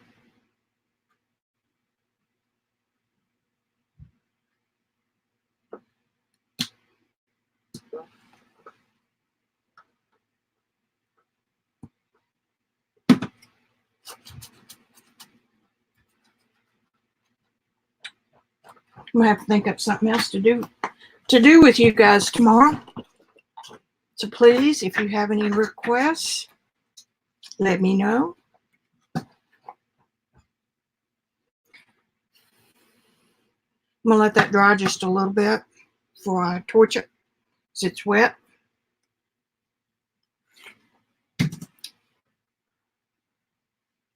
Have y'all got any questions right now?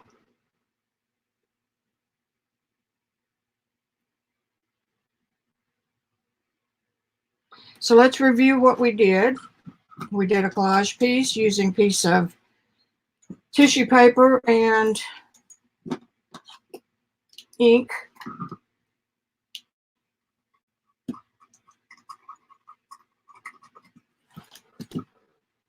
We did a stencil with pan pastel.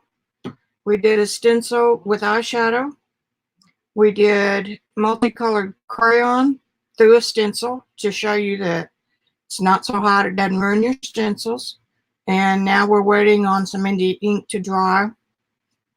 At that point, I can either torch that or just put hot wax on top. And as soon as that does that, we're done for today.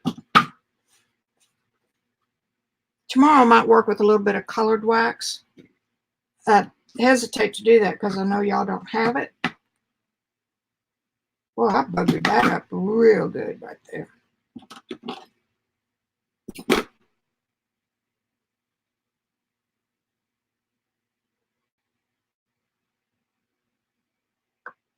Never fear.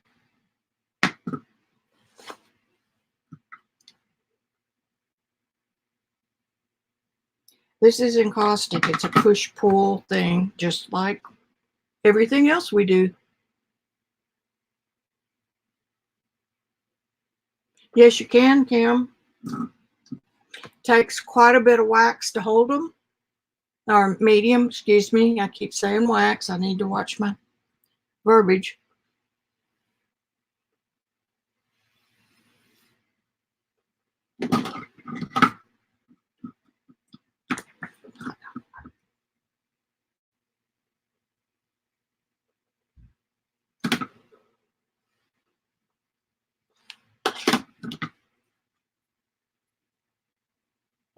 I'm just going to leave that.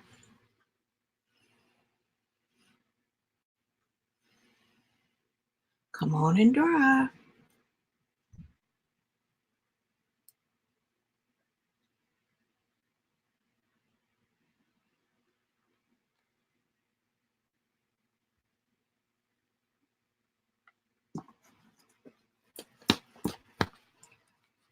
I will stream again tomorrow at 4.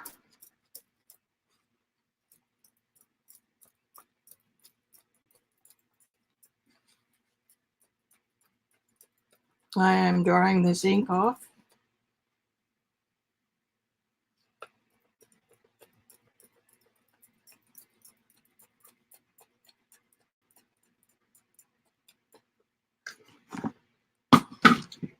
Impatient.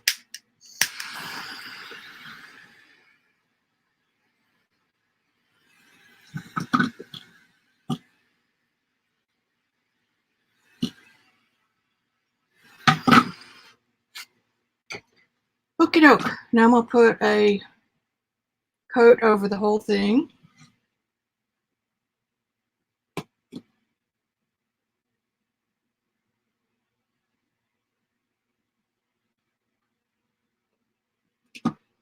Hold it straight. Goose, put it down flat.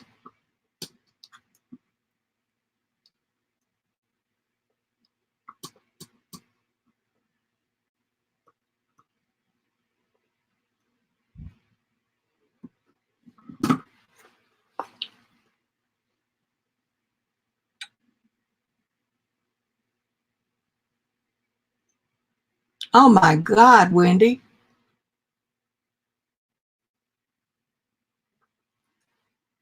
The other thing that would work is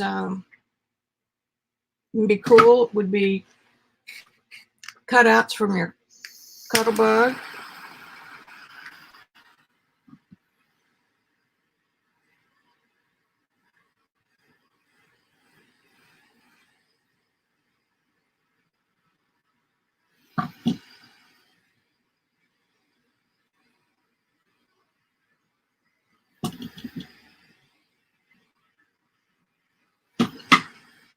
Okay, now we're going to wait for it to cool.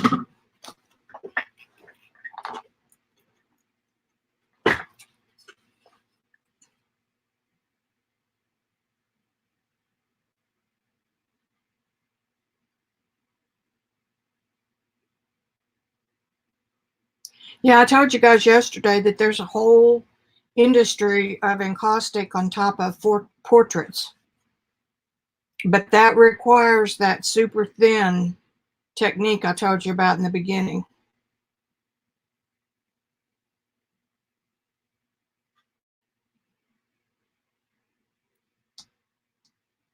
I think I'm going to turn that little one off.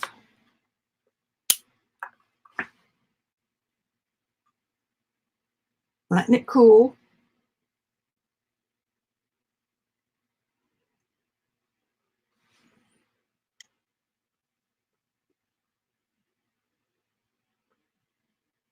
Yeah, I don't blame them. That would keep kids awake.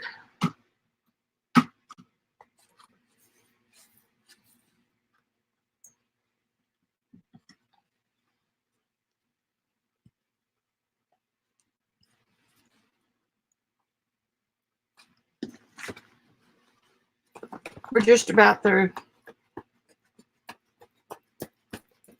It's always kind of nice to have a design in mind before you start.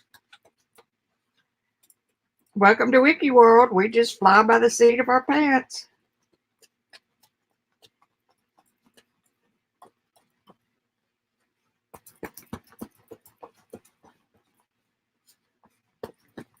My 292 colors of eyeshadows should be here hopefully this week. And for projects like this, they will be phenomenal.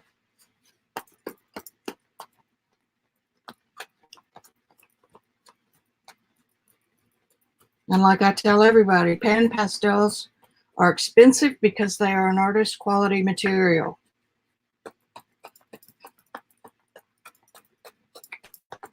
And if I'm right about Jane Davenport's, oops, I said her name, JD's pastels, if they're not what I ordered, they're damn close. And they work.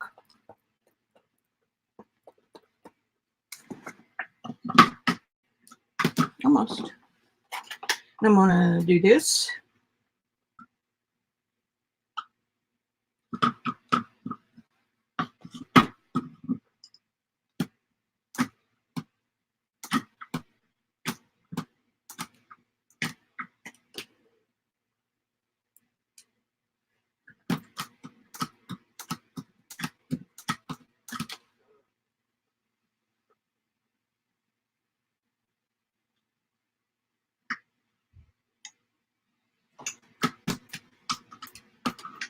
And once you've got that layer of wax over it, it's protected. Unless, of course, you go too thin.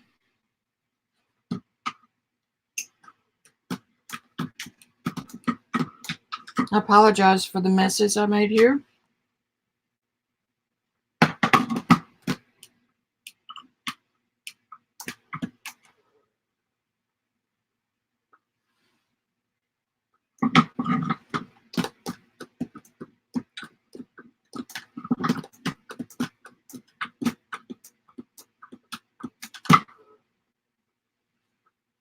You can also tell if you're how thick you're going and what you're picking up by the color on your wax on your blade.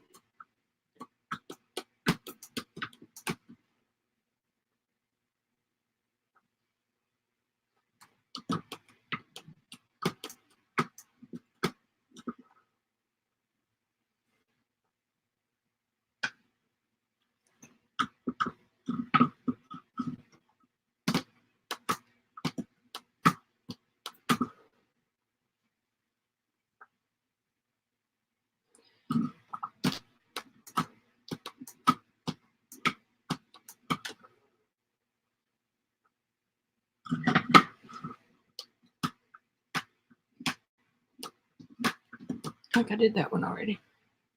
Or did I? We have a fairly smooth surface.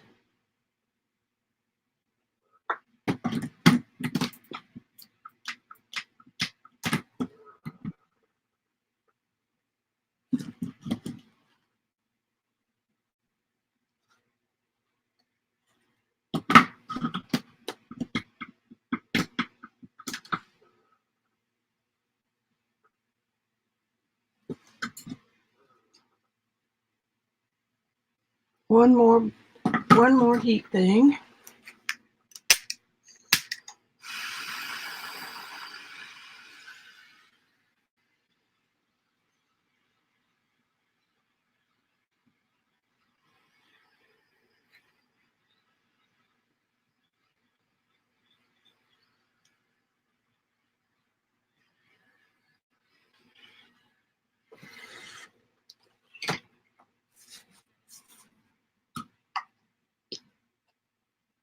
And because I was so sloppy and got it kind of icky dirty, I could come back over this with one of the waxes or the oil stick and I could distress it.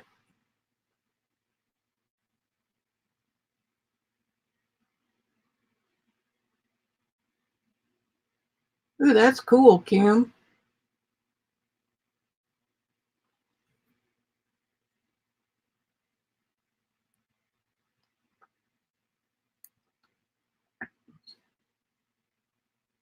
And use the same oil treatment to blow it off. I mean, to get off what you don't want.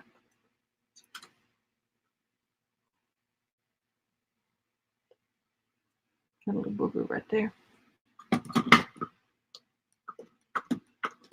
Okay, do y'all feel like you know a little something about Encaustic you didn't yesterday?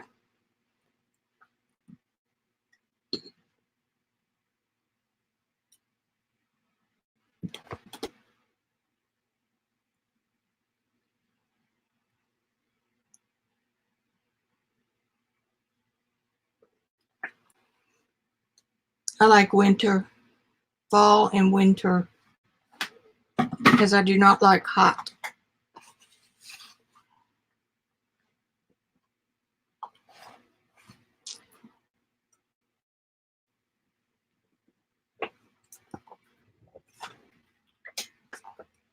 All right, I'm going to do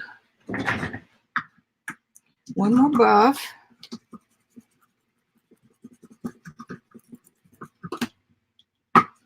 It's not quite dry enough, but it will be an ending point for today.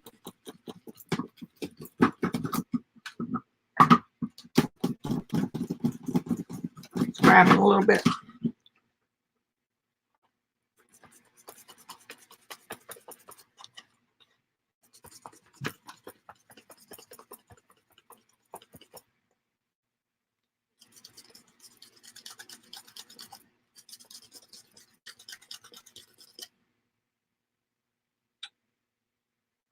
Okay, there it is, guys. Uncured, totally. but buffed a little. Definitely by the seat of my britches.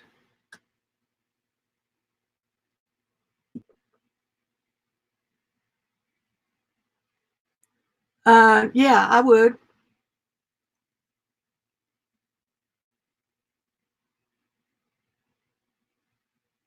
I will probably come back tomorrow before you guys come on and scrape a little more and heat again. Thank you, Patricia. It's easy, easy peasy. I promise. Now, on the photograph thing, that is a kind of a, it's encaustic, but the application of it, they may work with their beeswax a little hotter.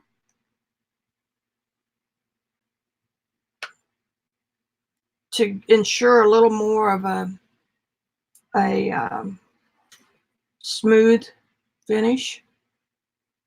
I'm going to turn this off. I'm going to turn off my power strip. And then I'm going to turn my lights off. Y'all got any questions? Hey, Kitty. We're just getting ready to leave. I started at 4.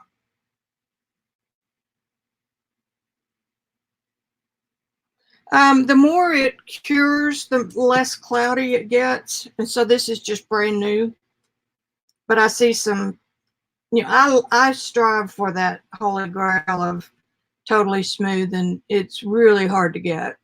So, of course, that's why I try to do it. But like I said, little pock marks and things like that have their own beauty. You can see a little bit right here where I got a little too close with the heat. If I were using a heat gun when I set these pastels or eyeshadows, it wouldn't have done that quite so easily. I hope y'all go back to the beginning and watch. I think it was an excellent first day for Encaustics. I hope y'all agree. And while I have all this out, I will be doing this again tomorrow, 4 o'clock. That is my usual time, so we'll have some different folks coming in tomorrow, which is fun. That's great. They'll probably catch up tonight. I had 173 views on yesterday's video before the day was over. At least we didn't have any panic situations today. So there you have it. All right, guys, I love you. Thanks for coming and thanks for interacting with me. If you write down questions, write down things that you're curious about, and if we can, we'll tackle those this week, okay? Okay. Love you. Bye.